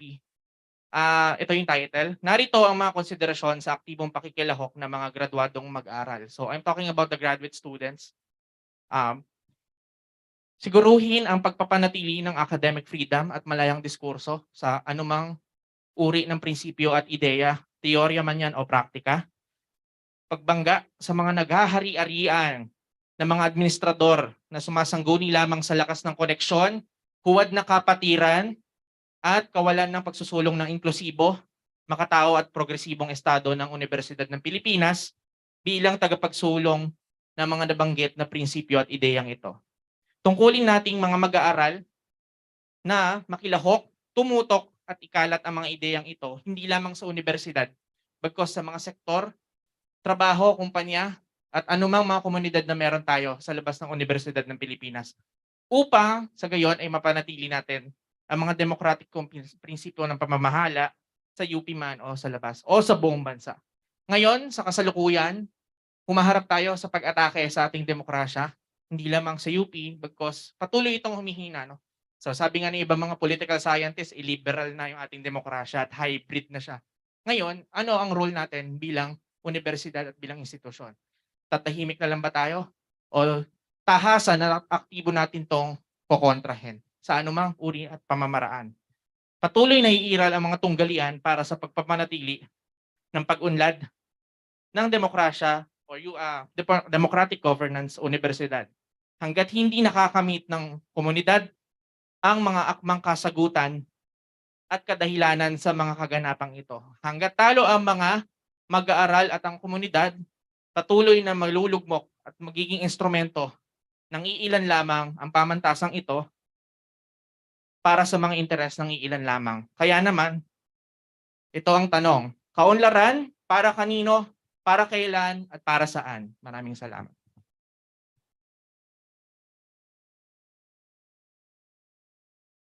Hello po. So meron pa po tayong last reactor. So maraming salamat po at natugunan nyo ang aming imbitasyon. So he is Mr. Kian Noguera, chairperson of the UP College of Education Student Council. He is currently a fourth-year student taking up Bachelor of Secondary Education major in mathematics. He is also the convener of the Circle of Organization Representatives of EDUC. He is also the outgoing chairperson of Sikhay EDUC. It's a local political and leadership formation of UP Alianza in the UP College of Education, and he is also serving as the head and coordinator of the UP College of Education Volunteer Corps. Lastly, he's an active advocate of quality, accessible, relevant education, socio-equality, mental health, safe spaces, voters, education, and good governance. Sir, welcome po. Maraming salamat po sa pag-imbita. Pasensya na po medyo na delay yung aking pagpunta dahil nanggaling rin ako sa isang event. Pero nandito tayo ngayon. Ako, nire-represent ako rin yung sektor ng mga estudyante para pag-usapan yung estado ng democratic governance sa loob ng ating universidad. At ano ba yung mga hinaing at ano ba yung mga demands o panawagan ng mga estudyante ngayon ukol dito. So siguro pag-usapan or sabihin ko muna ano nga ba yung democratic governance para sa aming mga estudyante. So una, kailangan konsultatibo, pangalawa progresibo, at pangatlo inklusibo. So pag-uusap or iisa-isahin ko to na ibabahagi kung ano ba para sa amin ang definisyon ng democratic governance. Una, sa konsultatibo, dapat pinapakinggan ng administrasyon sa loob ng universidad yung mga grievances, mga concerns, yung mga hinaing ng mga estudyante at hindi lamang yung mga estudyante, pati na rin yung mga iba't ibang sektor sa loob ng universidad. Katulad ng ating mga maninindas, mga jeepney drivers, marami silang mga constituents na hindi napapansin sa mga nakaraang taon o dekada.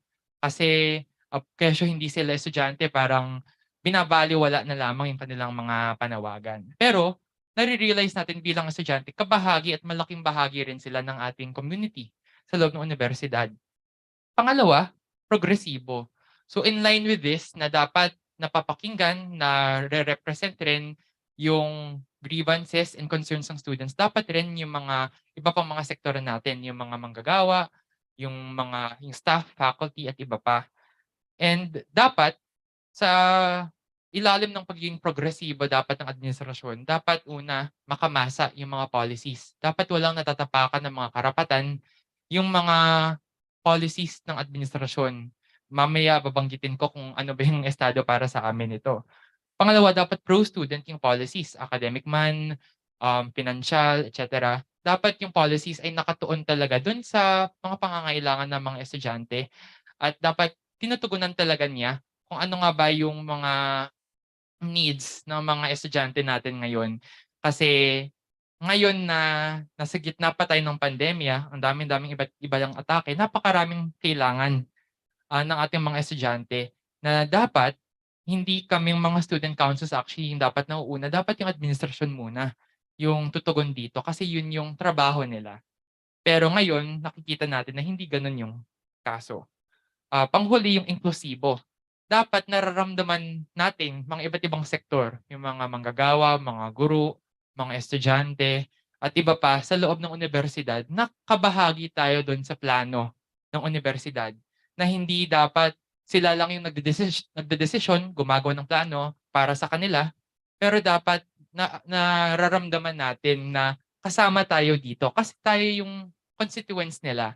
Dapat tayong pinapakinggan. Pero ang nakikita natin, from top to bottom yung kanilang pamumuno, 'di ba? Pero dapat kabaliktaran. So, ano ba yung current na estado regarding ng democratic governance in the perspective of students? Uunahin ko yung pagiging konsultatibo. Nararamdaman naming mga estudyante na hindi pinapakinggan yung mga concerns, grievances, yung mga panawagan namin sa iba't ibang mga issue tungkol sa red tagging, tungkol sa state attacks na present pa rin hanggang ngayon sa loob ng university. Yung ating mga panawagan para nung nakaraang eleksyon, sa president's election, sa chancellor's election, malinaw naman yung naging panawagan ng estudyante. Hindi lamang sa kandidato, pero doon sa proseso na tinutulak natin na dapat democratic, dapat progressive, dapat consultative yung proseso. Pero nakita natin na kahit na malinaw at malakas yung panawagan ng mga estudyante, hindi kami napakinggan. At hindi napakinggan rin yung mga ibang sektor na nagkakaisa rin naman doon sa mga panawagan namin.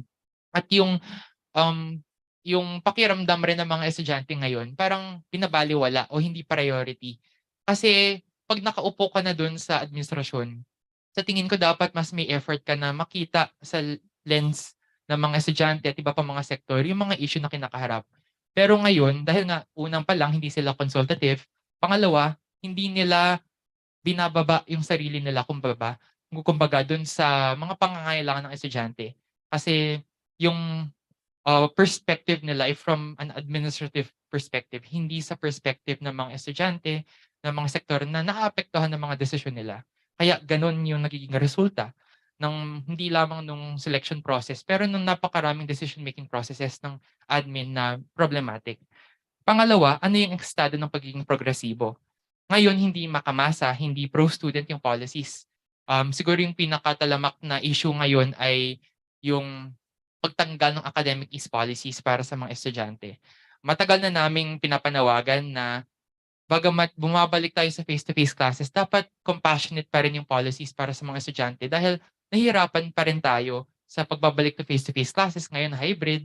Diba? Ang gulo-gulo ng sistema ng administrasyon.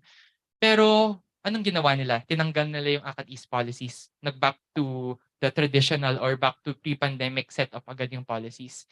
And hindi to pro-student kasi napakaraming financial concerns, napakaraming logistical needs ng students na hindi nabibigyan ngayon ng tugon. Kaya bakit pa nila tinanggal ito? Alam nilang napakarami ng mga issue. Yung pagiging makamasa, hindi rin natin to nakikita sa administrasyon. Nakikita natin napakarami nilang development plans, di ba? Pero sino ba yung naapektuhan? Yung mga communities, yung mga nadi-displace.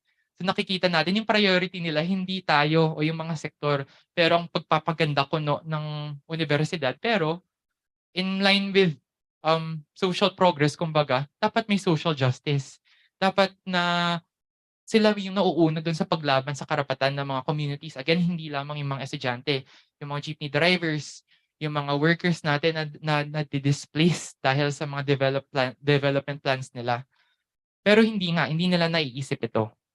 And yung panghuli, yung pagiging inklusibo, yun, hindi natin nararamdaman na bahagi tayo ng plano. Kagaya ng nabanggit ko sa mga nakaraang punto, hindi tayo nagiging bahagi doon sa consultations, doon sa paggagawa nila ng plano para sa university. Kahit na tayo naman yung main na maapektuhan ng mga policies or plano nila, hindi natin nararamdaman na bahagi tayo kasi basta-basta na lamang sila nagdedesisyon, gumagawa ng memo na hindi nagko-consult sa students at magugulat na lamang kami na may mga pagbabago pala na ginagawa na hindi nakaayon dun sa gusto o sa pangangailangan ng mga estudyante. So given yung ano ba yung tingin namin kung ano ba yung dapat democratic governance, and for us in our perspective, ano ba yung state nito? So ekising lahat yung pagiging konsultatibo, pagiging progresibo, pagiging inklusibo ng administrasyon.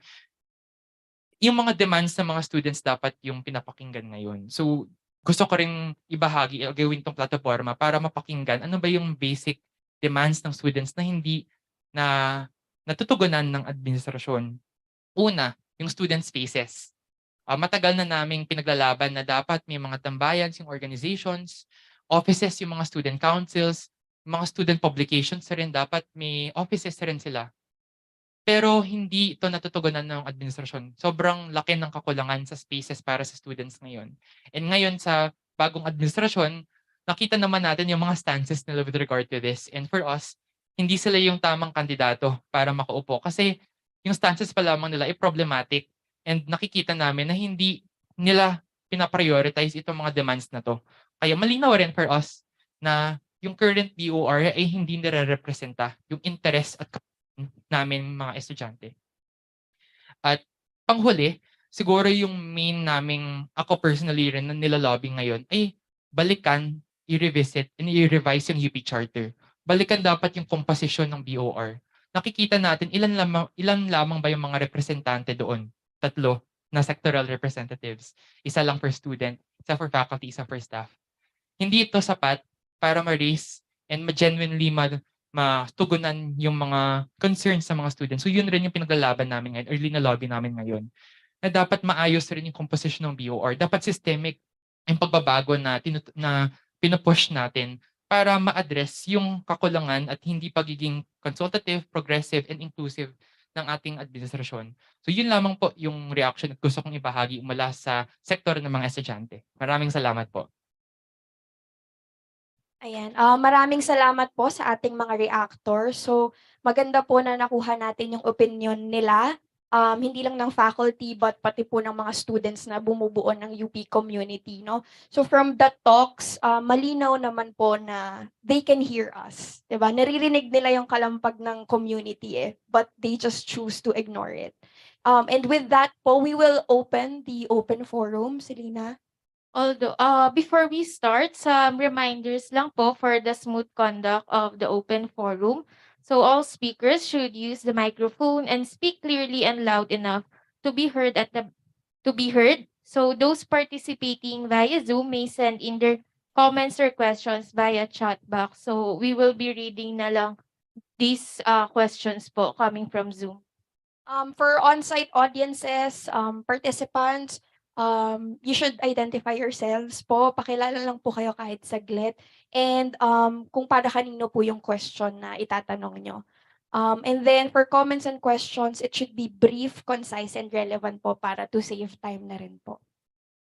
So anyone po who would like to start the open forum, any questions?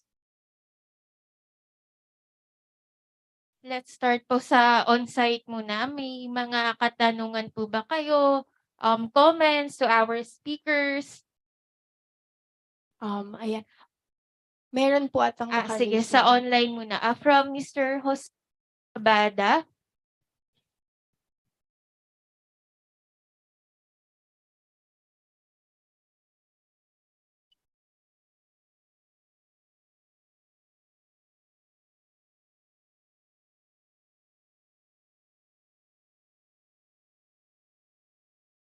Mr. Jose, kindly unmute your mic po.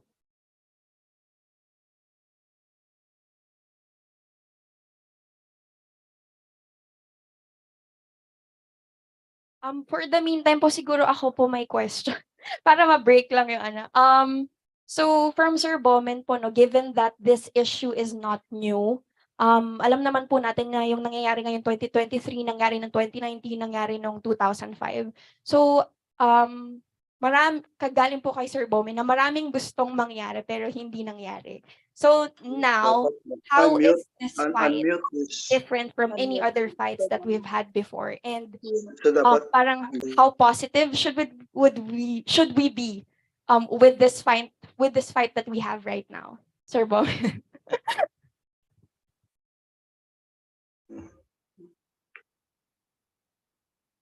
So, mahirap sagutin yung tanong na yan, pero maganda na meron.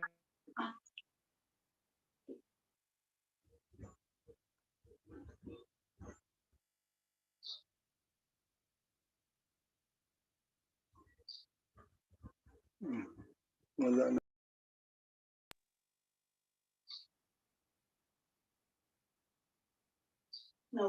Wala.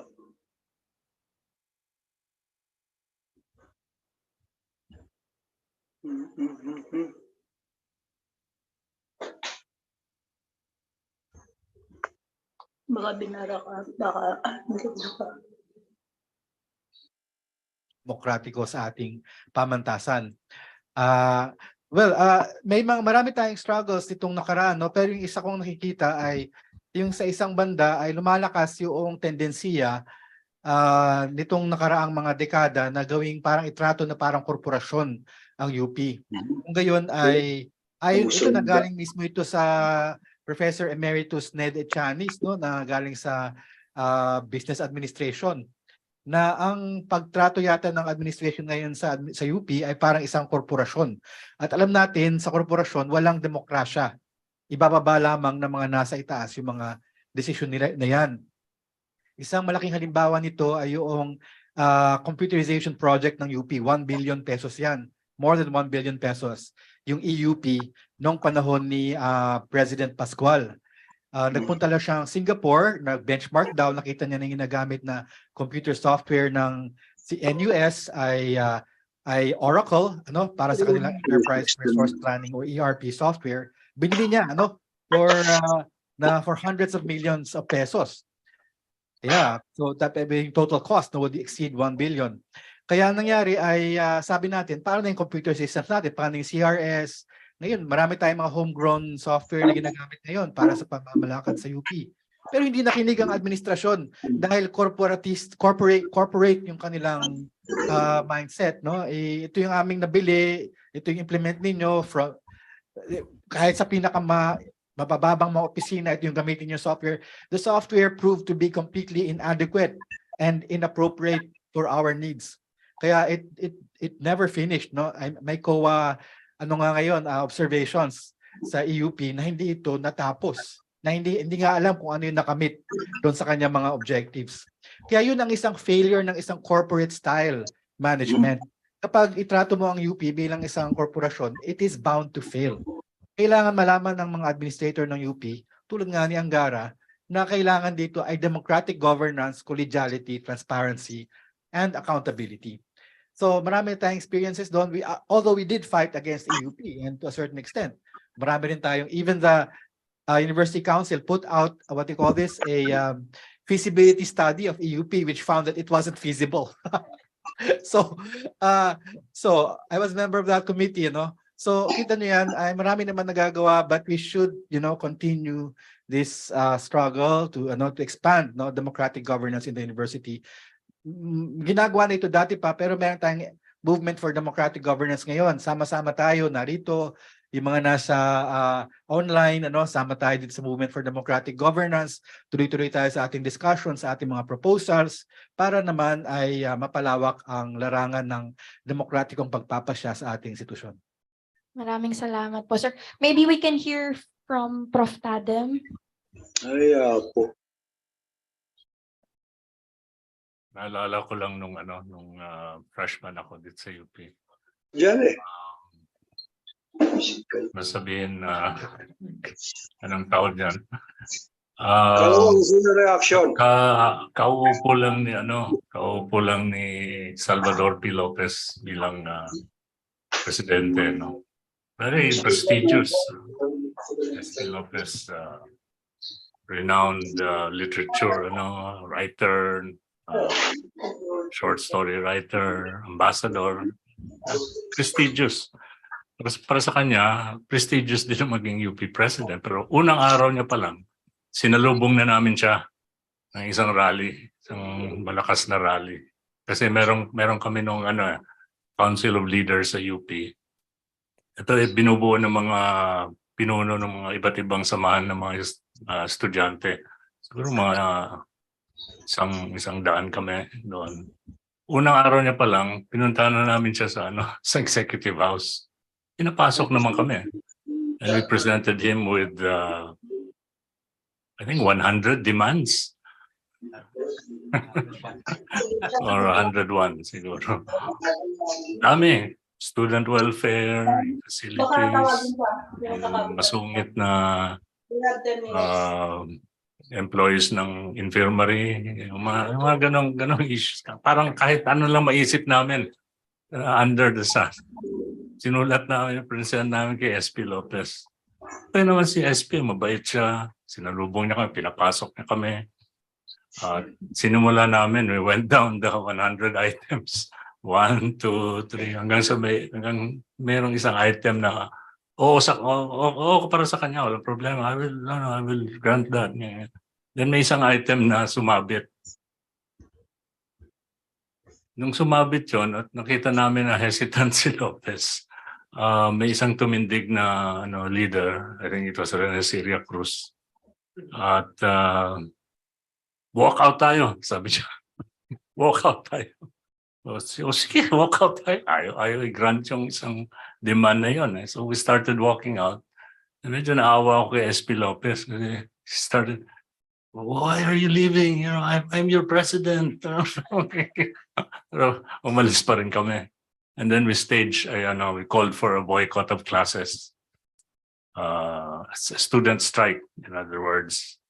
At sabi namin, we'll start the strike by barricading the University Avenue.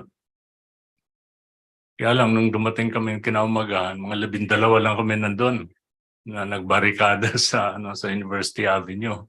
And we were actually obstructing traffic. Kaya dumating yung Quezon City Police at inaresto yung ilan sa amin. Ako mabilis akong tumakbo. Hindi ako nahuli.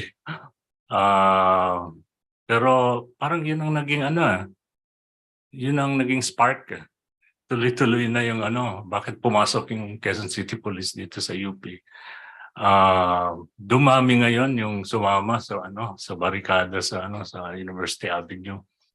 At may dumating na Professor Campos, galit na galit siya, may dala siyang baril at binaril niya kami. At napatay niya yung isang estudyante. Ay, lalong naging malakas ngayon yung at doon na nagsimula yung Diliman Commune. Yung matatandaan. Halos yung buong UP community, lahat yung mga dorms, students ay nag-alsa at declared the University of the Philippines a liberated area. At doon na rin nagsimula yung tinatawag na first quarter storm. Kasi mula dun sa issues ng UP, lumawak na yung issue at naging national issues na, oil price hike, yung 1969 elections, which was the dirtiest ever in the country, where Marcos won a second term. Nagkaroon ng terrorism noon. Hindi ko naman sinasabing magdiliman commune tayo dito, no? Bakit? Gusto mo? Pwede yung pangunahan.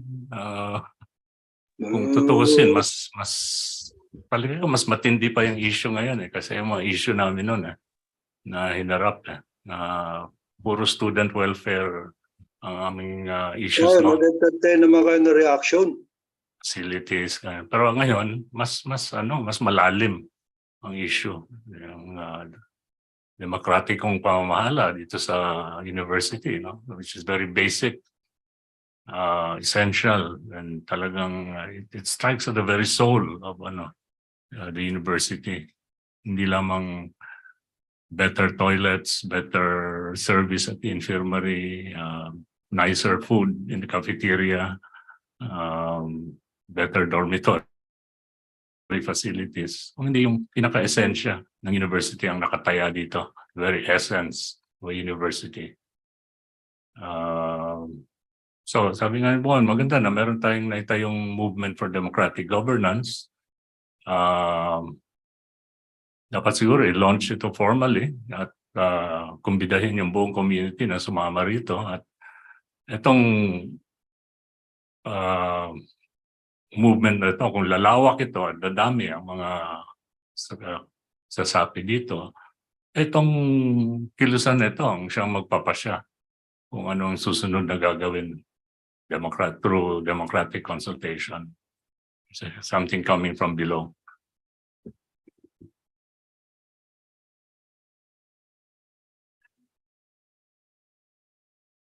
Hello. Ayan, maraming salamat po, Prof. Tadem. So magiging from below nga po, no, grassroots siya. Pwede po ba nating tawagin ulit si Sir Jose na naka-raise yung hand po sa Zoom? Pwede po ba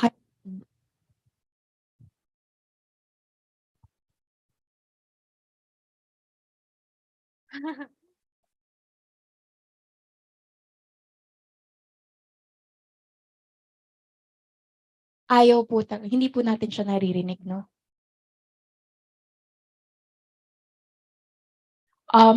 Sir, baka po pwedeng i-type nyo na lang po sa ating chat box yung inyong katanungan.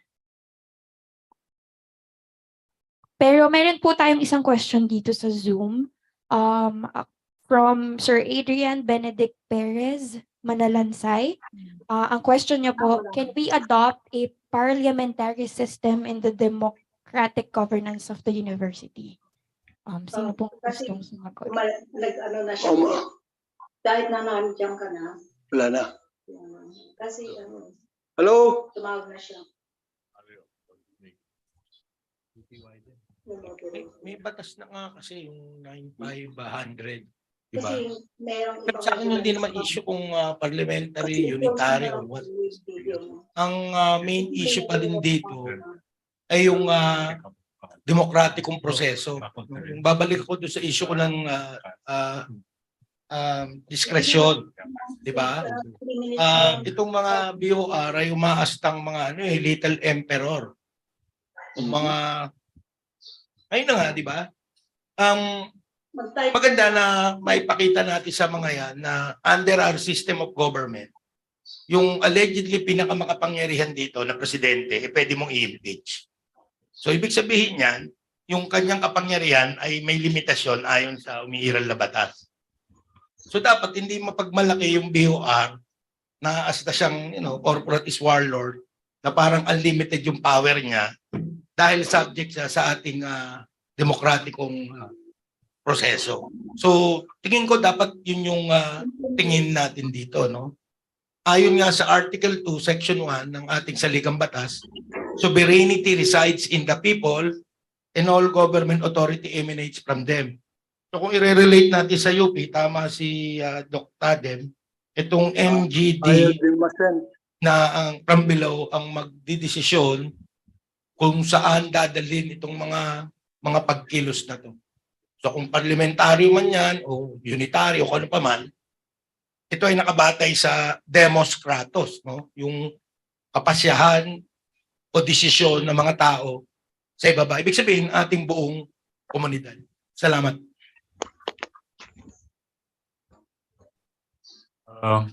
Subukan kong sagutin yung tanong na yan. Kasi nung nasa UP Manila pa ako noon, bago ako lumipat sa Diliman, ay nagkaroon kami ng experiment tungkol dito. Kasi ang nangyari noon, kaupo lang ni Pepe Abueva bilang Pangulo ng UP at may malaking controversy noon sa UP Manila tungkol sa UP College of Medicine na kung saan 5 estudyante na hindi pumasa sa entrance exam sa College of Medicine ay pinapasok ng Board of Regents.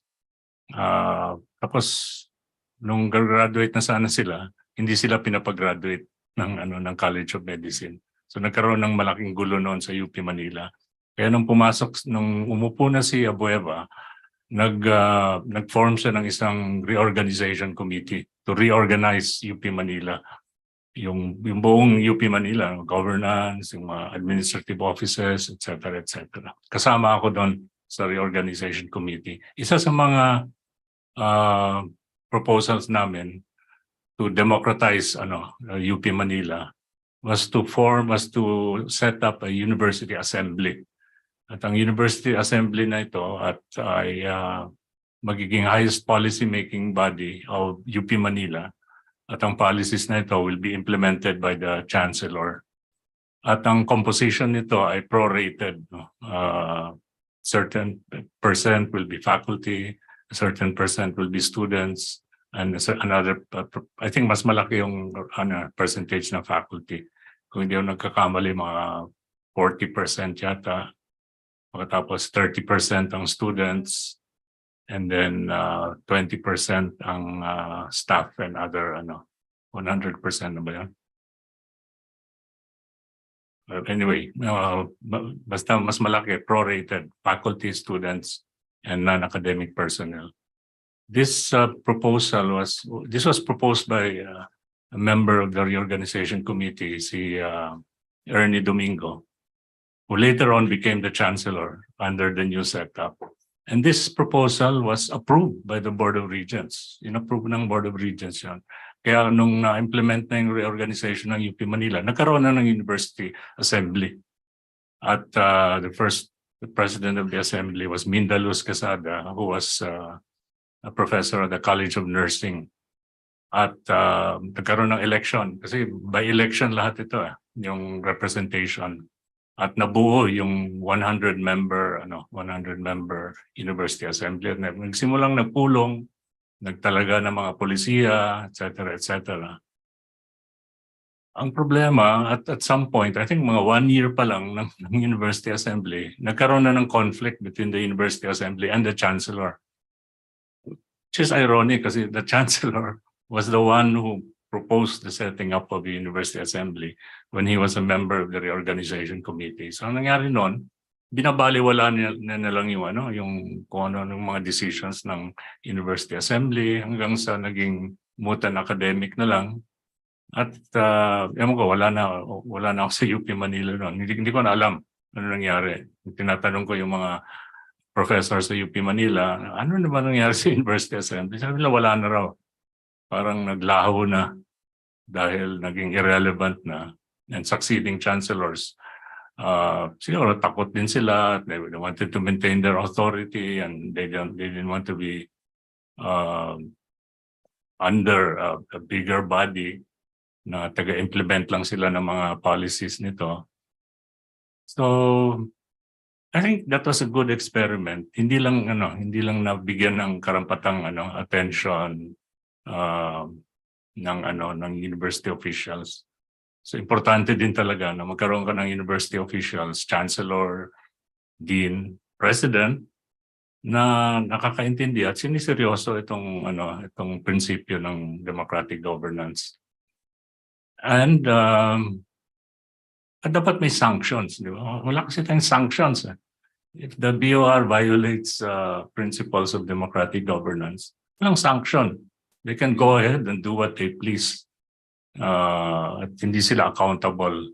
So we are virtually under an authoritarian on an authoritarian board of regents who doesn't care and make decisions on their own without considering what is good for the community. And this has been going on for quite some time now. And siguro nararapat lang, no? Ewan ko, sabi ni Kian, kailangan ng charter change para yung composition ng Board of Regents will be drastically revised. Kasi hindi talaga representative ng UP community ngayon ang Board of Regents. Tatlo lang yung nagre-represent ng community. Hindi ko masabi na yung alumni regents is a representative of the UP community because the alumni association is controlled by one fraternity. Sila lang, one or two fraternities. Sila lang parati ang namumuno sa alumni kasi the president of the alumni association is the alumni regent.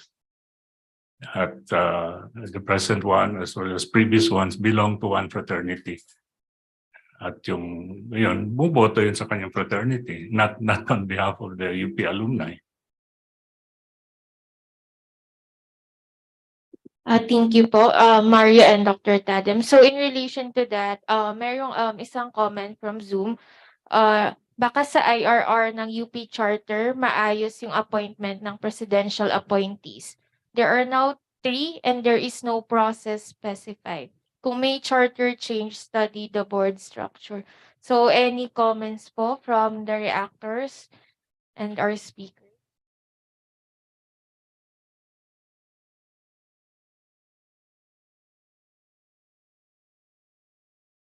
Sige po, Dr. Bowman.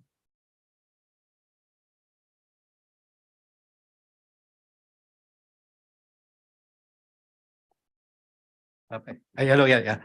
Okay, sorry, yeah. Okay, so siguro bago tayo tumuloy, ano ba yung composition ng Board of Regents? Number 1 ay yung CHED chair. Ano? Siya yung tumatayong chair ng Board of Regents. Ikalawa, yung co-chair nito ay yung UP President. So dalawa na, ano? Tapos meron tayong from the Senate Committee on Education, no? That's another one, no? Tapos meron tayo from the Congress Committee on Education. Yan, tapos so meron na tayong 1, 2, 3, 4. Tapos meron tayong 3 na Malacanang Regents. So bale pinipili ng Malacanang ang 3 na ito. Tapos meron tayong Alumni Regent, meron tayong Staff Regent, meron tayong Student Regent, meron tayong Faculty Regent, no? Itong 3 na ito, staff, student at saka faculty regent sectoral representatives natin. Ang kabuuang bilang ng mga ito ay 11 na importante nga dahil nga parang odd, no, para sa botohan hindi hindi masyadong magtabla sa pagbotohan.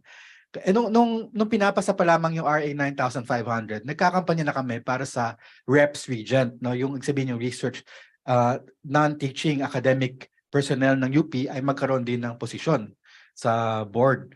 Kaya lang hindi ito napagbigyan. Ang pumasok na lamang ay staff regent na kumakatawan pareho sa reps at saka sa administrative personnel. So ngayon, kitang-kita at kung kayo ay nag-experience ng buhay sa loob ng BOR, makita nyo na talagang napakaliit ng bilang ng ating mga kinatawan na mga sektor sa UP. Maniwala kayo, ang karamihan ng mga nasa Board of Regents, walang kaalam-alam tungkol sa buhay akademiko, tungkol sa kung ano yung ating inaatupag sa ating universidad, kung ano ba yung research para sa atin, ano ba yung tinatawag nating academic leader. Talagang many of them don't know and actually don't care about what that is about. Kasi they approach the BOR from a certain perspective, let's say business orientation, corporate leanings, etc., etc. Kaya talagang hindi angkop, archaic ang Board of Regents kung usapin na pamamalakad ng isang academic institution ang pag-uusapan. Kahit pabaguhin natin yung bilang ng mga tao dyan, no, sabihin, well, mas maganda sana mas maraming sectoral representation, gayon pa man ay talagang napakahirap na sabihin natin 6 na tao lang ang nagdedesisyon. Kumbaga, dahil 11 yan, kung may 6 ka na, okay ka na, sa mga desisyon na napakahalaga para sa ating universidad. 6 na tao lang na pwedeng in a way, madaling ma-maneuver, madaling maluto, kumbaga, ang 6 na boto sa loob ng BOR. Kaya ito ay isang problema. Ngayon, papalitan ba yung BOR bilang isang sistema tulad ng nababanggit? Oo, pero isipin natin yan sa future. Pero sa ngayon nga, dahil ang ating national president ay mga Marcos, medyo problematic kung tayo ay kukilos para baguhin yung ating UP Charter because not only that may be changed but other things it may end up being worse actually in this kind of political conjuncture. Kaya what we can do is actually erode the power of the BOR by acting from below, di ba? You can see naman, no, hindi naman kailangan ng IRR. You see doon sa ating halimbawa guidelines for the selection of chancellor, etc. We can actually make it more powerful. Di ba yung in-approve na nga ng BOR dati, yung isang option, voting, isang option, search committee run by the unit. Ngayon, if you are to a certain extent still comfortable with the BOR or president making decisions, edi pipiliin ng unit ay, lika magbuo tayong search committee and let's bring up 3 names. Pero if the community doesn't feel comfortable anymore with the BOR, it will always go through the process of voting to bring up only a single name up to the BOR. Diba? That proposal was already approved by the BOR in the 1970s and in the early 2000s. Na may option na ganyan ang ating eleksyon. And depending on the climate, when the BOR is so corporate, no, top-down hierarchical, then we'll choose, of course, let's vote, among our ranks, and let's just bring up one name. Pero if we trust the BOR in a way, the president in a way, pwede tayo mag-search committee and we can bring up various names and they can choose. No? So already may precedence ito and we can actually have such options in the future. Ang kailangan lang, mag-push tayo na maibalik ang ganyang options. Hindi katulad ngayon na the BOR is arrogating upon itself such great power, which it thinks that it is its privilege to exercise, with no opposition, and no question from the community. Yun ang problema natin ngayon. So may mga paraan naman, not necessarily IRR or other forms. Yung more democratic like Senate, etc., we could actually plan that for the future. Dahil BOR is really not adequate anymore for the purposes of our academic institution. Thank you po, Dr. Bowman. So, related pa rin sa BOR, we received a question. So anyone can answer. How would you respond to the perspective that the BOR is just too powerful and going against them is futile?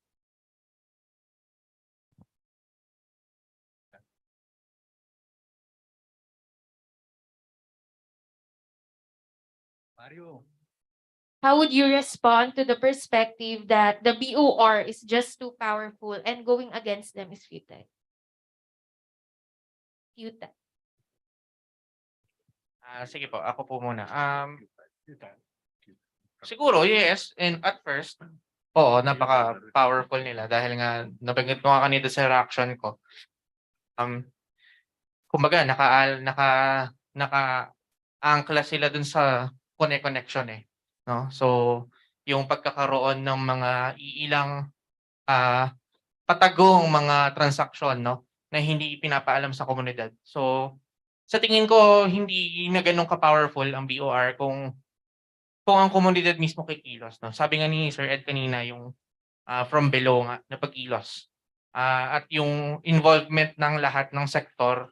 At kaya nga rin natin to sinet up tong forum na ito ngayong araw na ito ay para maipakita na merong multisectoral effort na ginagawa ang mga institusyon, mga kolehiyo at mga unit ng universidad na, para ipakita na hindi kami nananahimik lang, hindi kami nanonood lang o passive lang na nakikinig o tumitingin sa mga nangyayari. Because binibigyan natin to ng action. At isa na tong forum na ito. At yung iba pa mga forum ng mga nakaraan na isinagawa sa iba-ibang mga kolehiyo tulad nung sa content, sa CAL, sa NCPAG. No? So, malaking effort yon at yun nga, yung eventually, yung iba pang mga pamamaraang demokratiko na pwede nating gawing tugon para dun sa pagkontra o pagtutol dito sa mga nangyayaring transactional patronage related na galawan na ito ng BOR.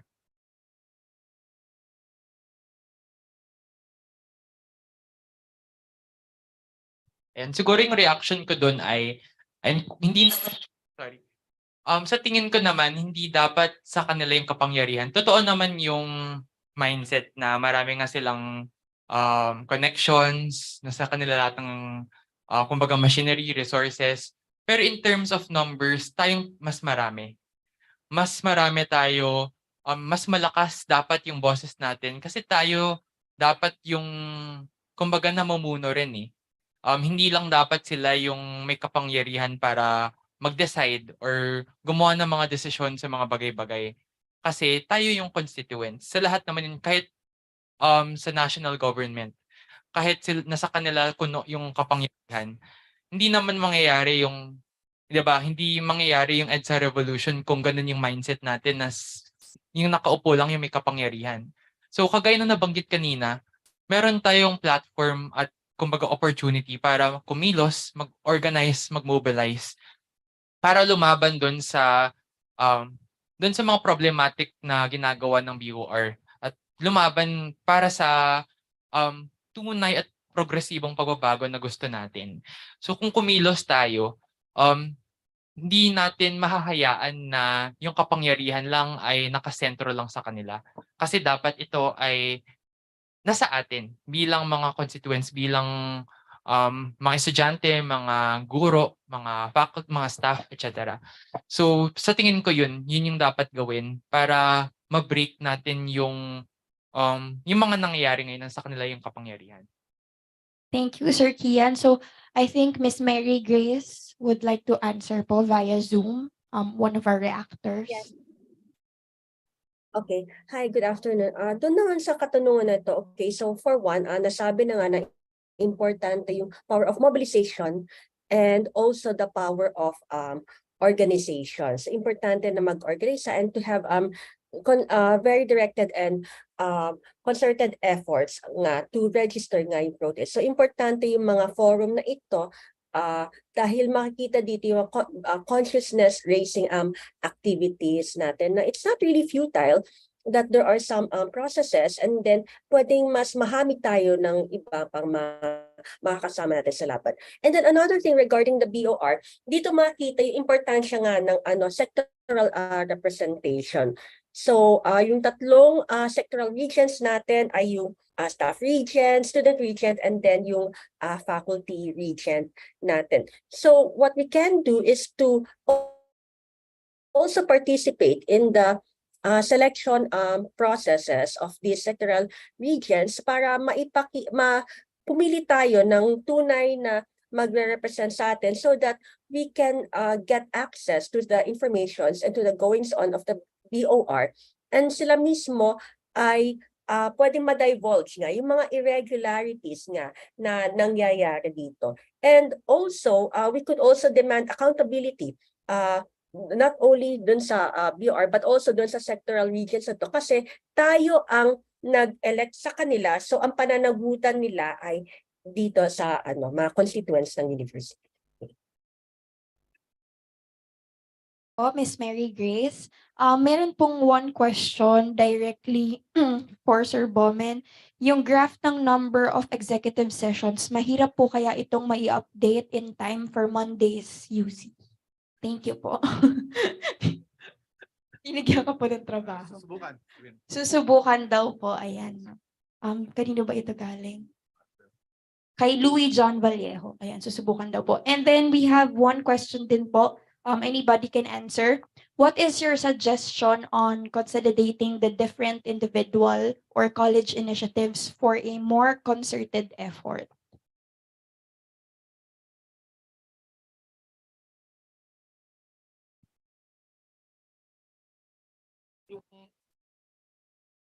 Pag tiningnan mo yung tanong kanina doon sa futility, isipin mo baka nga totoo. Pero everything in life is futile naman eh. Everything in life is struggle. Anong ebidensya mo pag uwi mo at natulog ka mamaya ay magigising ka pa bukas? So the question also is in a sense bordering on impertinence, no?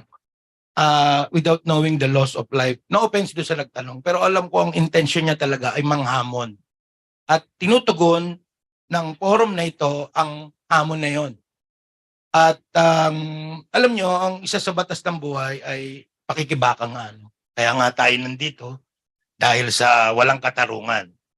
No? At mahalaga na yung issue na yan ay ating harapin. No? Yung sinasabi na futile, ano yung sinabi na isa nating kasama? Banggitin natin. The BOR, sino yan? Si Anthony Riva. Para ma-red tag din siya. No? Paper tiger yan. Dahil sinabi na nga ng ating kabataang estudyante dito, no? Ito, middle estudyante, ako matandang tibak na. Aba, paano mangyayari na yung 6 o 7 ang magpapasya ng ating pamantasan? Sampal yan sa dami natin. Ang daming professor emeritus dito, mga genius, mga professor sa iba-iba na pag humingi ng final paper, diba, kailangan ipasa mo. Tingin ko mas powerful pa ang mga yan kaysa sa BOR eh. 'Di ba? So, hindi ako naniniwala doon na futile. Ang lakas ay nasa ating mga kamay. Pero gusto ko ring sabihin in a realistic sense, sa isang pagtitipon, si Professor Bomen doon sa kolehiyo ng Ininyero yata, kung di ako nagkakamali. Kaya rin ginagawa ito ng mga fascist forces. Ay baka nakikita nila na tayo ay nakakalimot na sa ating mga dakilang gawain. So maganda rin tignan electrically na we should welcome pa nga na gago ang BOR. Malik ang Universidad ng Pilipinas sa kung ano ang Universidad ng Pilipinas, hindi ba? So mas maganda to, it's a wonderful time, no? Ganun ko siya tinitignan. Ngayon, sa ikalawa mong tanong, kapatid, uulitin ko ulit yung sinabi ni Doc Tadem, pag-iipon ng mga tinig at boses ng individual at mga kuleyo, tulad ng sinabi niya na nais ko sundan, pwede na nating ilunsad ito formal. UP Congress na. At hindi na lang diliman. Nandyan lang ang UP Manila na dati niyang pinagturuan, ang UP Los Baños. Tikita na lang ang mga taga-Bisaya siguro kung ano, magkita na tayo sa Sangken. Dahil hindi lang ito UP system eh. It involves the Republic in a sense, no? Na tayo naman ang representative. So yun lang, salamat. Yan, meron po bang gustong sumigunda sa sagot ni Sir Mario? O kaya iba namang katanungan? May mga gusto po bang magtanong dito on-site? Ay, ayan po. Mag-add lang din ako doon sa tanong kung paano natin makakonsolidate yung efforts natin. Siguro may recognize natin na may mga existing efforts tayo from the students, from the other communities. Di ba may mga networks, alliances tayo, kung saan dito natin china-channel yung mga campaigns, yung mga panawagan, yung pagkilos at pakikibaka natin. So meron na tayong existing na platforms kung saan nakaka-consolidate lahat ng efforts ng mga colleges, ng iba't ibang mga grupo at sektor. So dapat siguro ang kailangan natin gawin moving forward ay mas strengthen pa lalo at mas tugunan ng pansin itong mga platforms na to. So sa aming mga students, meron tayong Defend UP Network. Ito yung accountability measure din natin laban sa administration and laban sa government kung saan nilalabanan natin yung mga iba't ibang atake na ginagawa ng administrasyon laban doon sa academic freedom at ibang karapatan ng estudyante. So marami pang ibang mga alliances and networks dyan na existing na ngayon kung saan pwede tayong mag-participate. So siguro ito na rin yung platform natin para hamunin na rin yung iba. Kasi totoo, nasa atin yung numbers, nasa atin dapat yung kapangyarihan, pero meron pa tayong magagawa para mas mapalakas palalo itong mga existing nating ginagawa. So yung mga iba dyang mga estudyante, at iba pang mga miyembro ng ating community, sana sumama rin kayo dito sa networks and alliances natin. Kasi yun nga, kung tayo lahat ay kikilos, sigurado ako na mas lalo pang lalakas yung kapangyarihan natin bilang isang kolektibo. So yun lang po. Thank you po. Meron pa po bang ibang katanungan mula sa ating mga participants?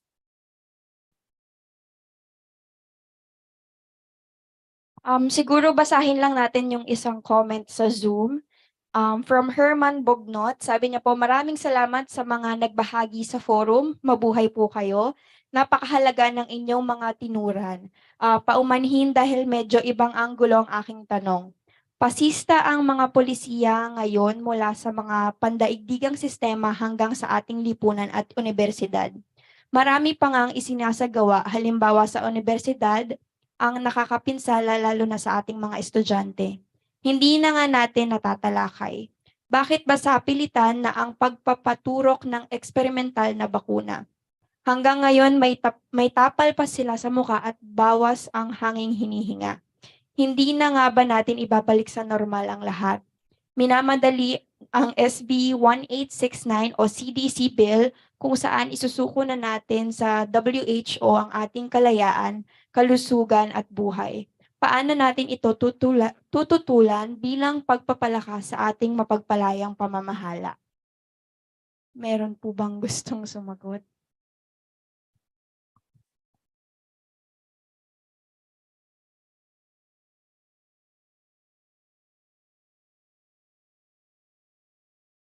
Okay.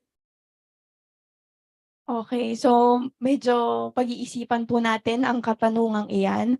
Um, According naman po kay Adrian Benedict Perez, nakadepende ang proseso at kultura sa sistema. Kailangan mabago ang sistema para mabigyang daan ang pagbabago sa proseso at kultura.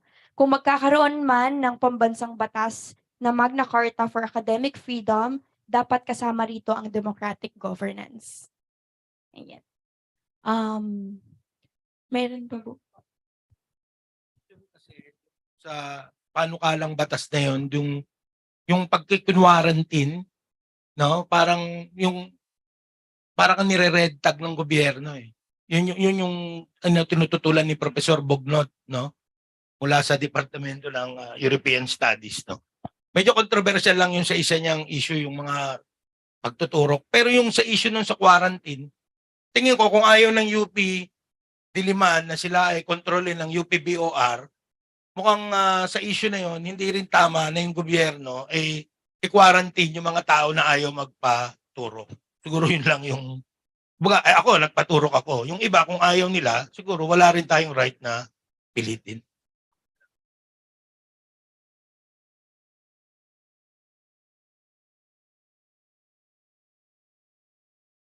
So any other questions or comments? Okay na po. So ay, ito po si Wait lang po. Kunin ko lang po yung ano. Bali medyo ano po, may contextual po yung tanong, medyo pa social kasi with the nakita naman natin talaga sa social media landscape natin is yung overexposure natin towards existential threats. So climate change, yung mga palaging nakikita natin sa media at sa mga social media na most important elections of our lifetimes, yung encroachment of authoritarianism, tapos yung mga consolidation of powers ng oligarchies. So dahil doon bigla nakita natin na most of the public is either is overexposed, diluted, and tired about those narratives that they'll resort to escapist media or just completely ignore these important discourses with stakes. So yung tanong ko lang po, how do we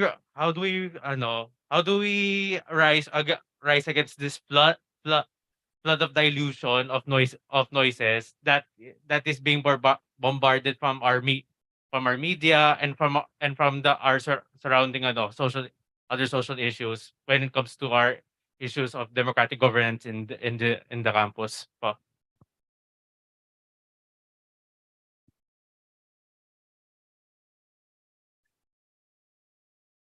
sige po from our reactors.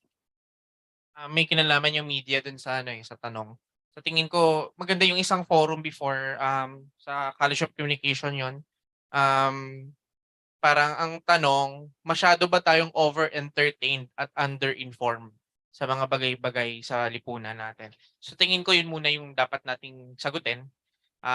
Hindi lang sa loob ng pamantasang ito, bagkus sa nangyayari talaga sa lipunan. May kita naman natin ngayon masyado nang distracted yung mga tao. At yun nga, yung base nga din sa tanong niya na hindi natutugunan o hindi napapag-usapan, walang genuine discussion na nangyayari pagdating na sa mga seryosong usapin, kagaya nga ng climate change, kagaya nga ng mga nangyayari sa pag-atake sa ating institusyon, sa mga prosesong pampolitika at pangdemokrasya na dapat pinahahalagahan natin. Ang nangyayari kasi ay masyadong nadidistract yung karamihan. And at the same time, sa tingin ko meron din kinalaman dito yung suliranin ng disempowerment, depoliticization, hindi masyadong politicize yung mga tao regarding sa mga usaping ito at yun nga, nagdudulot yun ng disempowerment. Hindi empowered ang tao kaya hindi nila natututukan ng malawakan o masinsinan itong mga usaping ito. And titignan din natin, ang focus ba ng ordinaryong mamamayan na kumikita o kumakayod araw-araw ay pag-usapan pa yung mga usaping panlipunan kung ang kanyang sikmura ay kumakalam. So dapat tingnan din natin yon. Siyempre yung mga kalagayan at pangangailangan panlipunan, pang-ekonomiya at pang-suporta sa bawat pamilya, individual, nang sa gayon magkaroon sila ng contribution pang-kolektibo para sa ikauunlad at ikatatatag ng democratic governance at iba pang mga issue na sumasalamin o kinakaharap ng lipunan natin. Ayan. Maraming salamat po sa inyong mga kasagutan at mga katanungan. So, naging rich po ang ating discussion, no? But we would also like to call for a last comment and to formally close the open forum our Professor Emeritus Lito Manalili. Sir?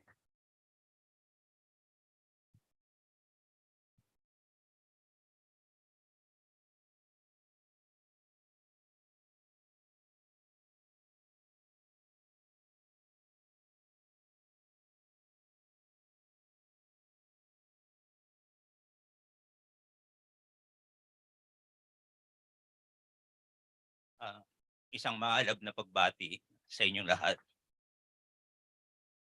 Nagpunta ako rito para makinig. At habang nakikinig ako, sabi ko sa aking sarili, pag aalis ako nang hindi ako magsasalita, malulungkot ako. Malulungkot ako dahil sa kailangan kong ipadama sa inyo na napakasaya ko ngayong araw na ito. Napakasaya ko dahil sa nagpapatuloy ang tunay na Universidad ng Pilipinas na nagsasabuhay ng tradisyon ito bilang Universidad ng Sambayanan at Kritikong Panlipunan. Napakasarap na namnamin nung ipinakita na video ng ating mga kasama sa Asian Center. Sa video ito, ang nagsasalita ay kilala natin. Si Balagtas. Tama? Pero habang pinapanood natin yung video, ando doon ang larawan o imahen ng mga bayani ng lahing Kayuwanggi. Di ba? Sa totoo lang ay doon pa lamang sa video na yun ay nakikita ko na magpapatuloy ang UP at ang kasaysayan nito na bahagi ng kasaysayan ng sambayanang Pilipino. Ang ginagawa natin na ito ay pagpapatuloy ng ating tradisyon. Sa totoo lang, tayo'y tumutugon sa iniwang habilin ng ating pambansang bayani na isa sa tinalukbungan ng telang itim. Sabi niya, ako'y yayao na sa bayang payapa na walang alipit punong mapang-aba. Do'y di namamatay ang paniniwala at ang naghahari Diyos na dakila. Pero doon sa mga imahen na nandoon sa ibaba, pag binasa ninyo ang mga nakasulat sa ilalim nito, napakasarap na namnaming dito sumisibol ang ating paghahangad na magpatuloy ang tradisyon ng UP bilang lingkod bayan. Muli kay sarap na namnamin ng sinabi ni Gat Jose Rizal, mamamatay akong di nasisilayan ang pagsilay ng umaga sa silangan. Kayo na makakatunghay nito, huwag niyong kalilimutan ang mga nabulid sa dilim ng gabi. Ang pakikibakay di dapat magmaliw.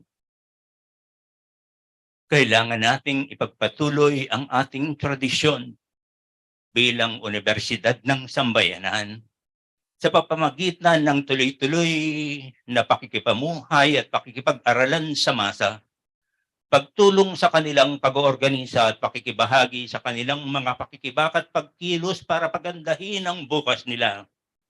Dahil dito natin naiwawagayway, dito natin naipapadama ang ating pagkilala at pagpapahalaga sa mga nabulid sa dilim ng gabi na nagbigay buhay sa UP. Naniniwala akong iisa lamang ang UP. Ang UP na alam ko na nang mapunta ko rito'y nagsabi ako sa aking sariling mananatili ako dito habang buhay. Ay nananalig na ang ating dangal, ang ating galing ay sumisibol sa ating tapat at wagas na paglilingkod sa bayan. Masaya tayo na ibinabagayway ang sinasabi nating palagi kung bakit may UP. Honor and excellence in the service of the people. Hindi natin kailangang dapat na makaligtaan na sa tuwi-tuwi na palagi nating tinatanong sa kaibuturan ng ating mga puso, bakit may UP? At ang sagot ay dahil kailangan pa rin nating isulong ang pagbabago at pagunlad na mula sa tao para sa tao. Pagunlad na dadarama ng lahat. Pagunlad na walang naiiwan at napagkakaitan. Pagunlad na magbibigay kaganapan sa kalooban ng di natin matatawarang pagmamalasakit at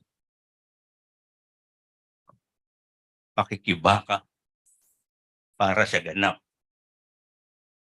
na tagumpay na pamana sa atin at tuloy-tuloy na hamon sa atin ng mga nauna sa atin. Naniniwala akong sa Lunes, ayan, may mangyayari. Dahil alam kong ngayon, kasama natin kahit ang mga wala dito sa patuloy na paghahangad nating mapanatili ang UP at ipagpatuloy ang punot dulo kung bakit may UP. Maraming salamat.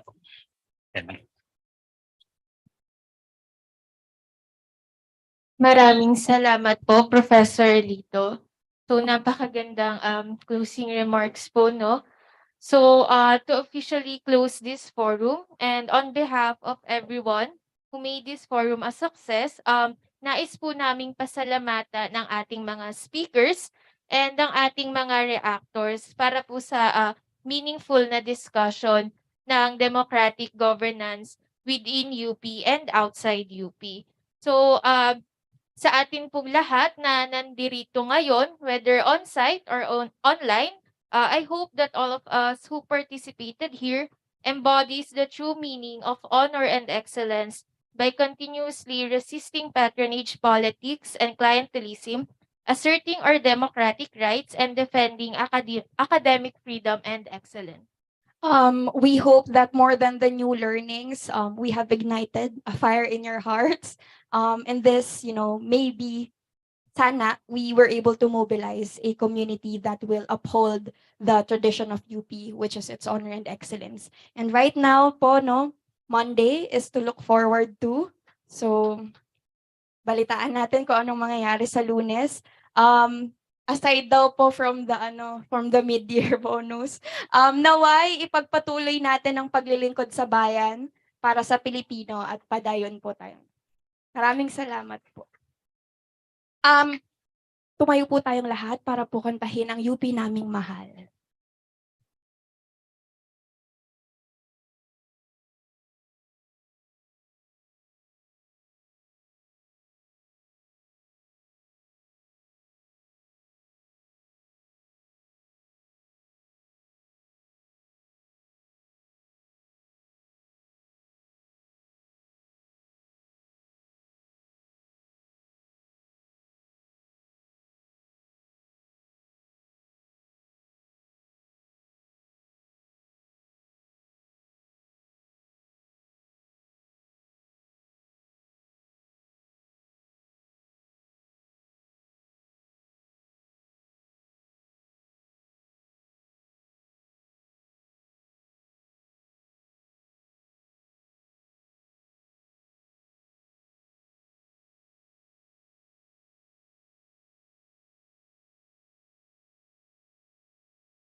Mutingog.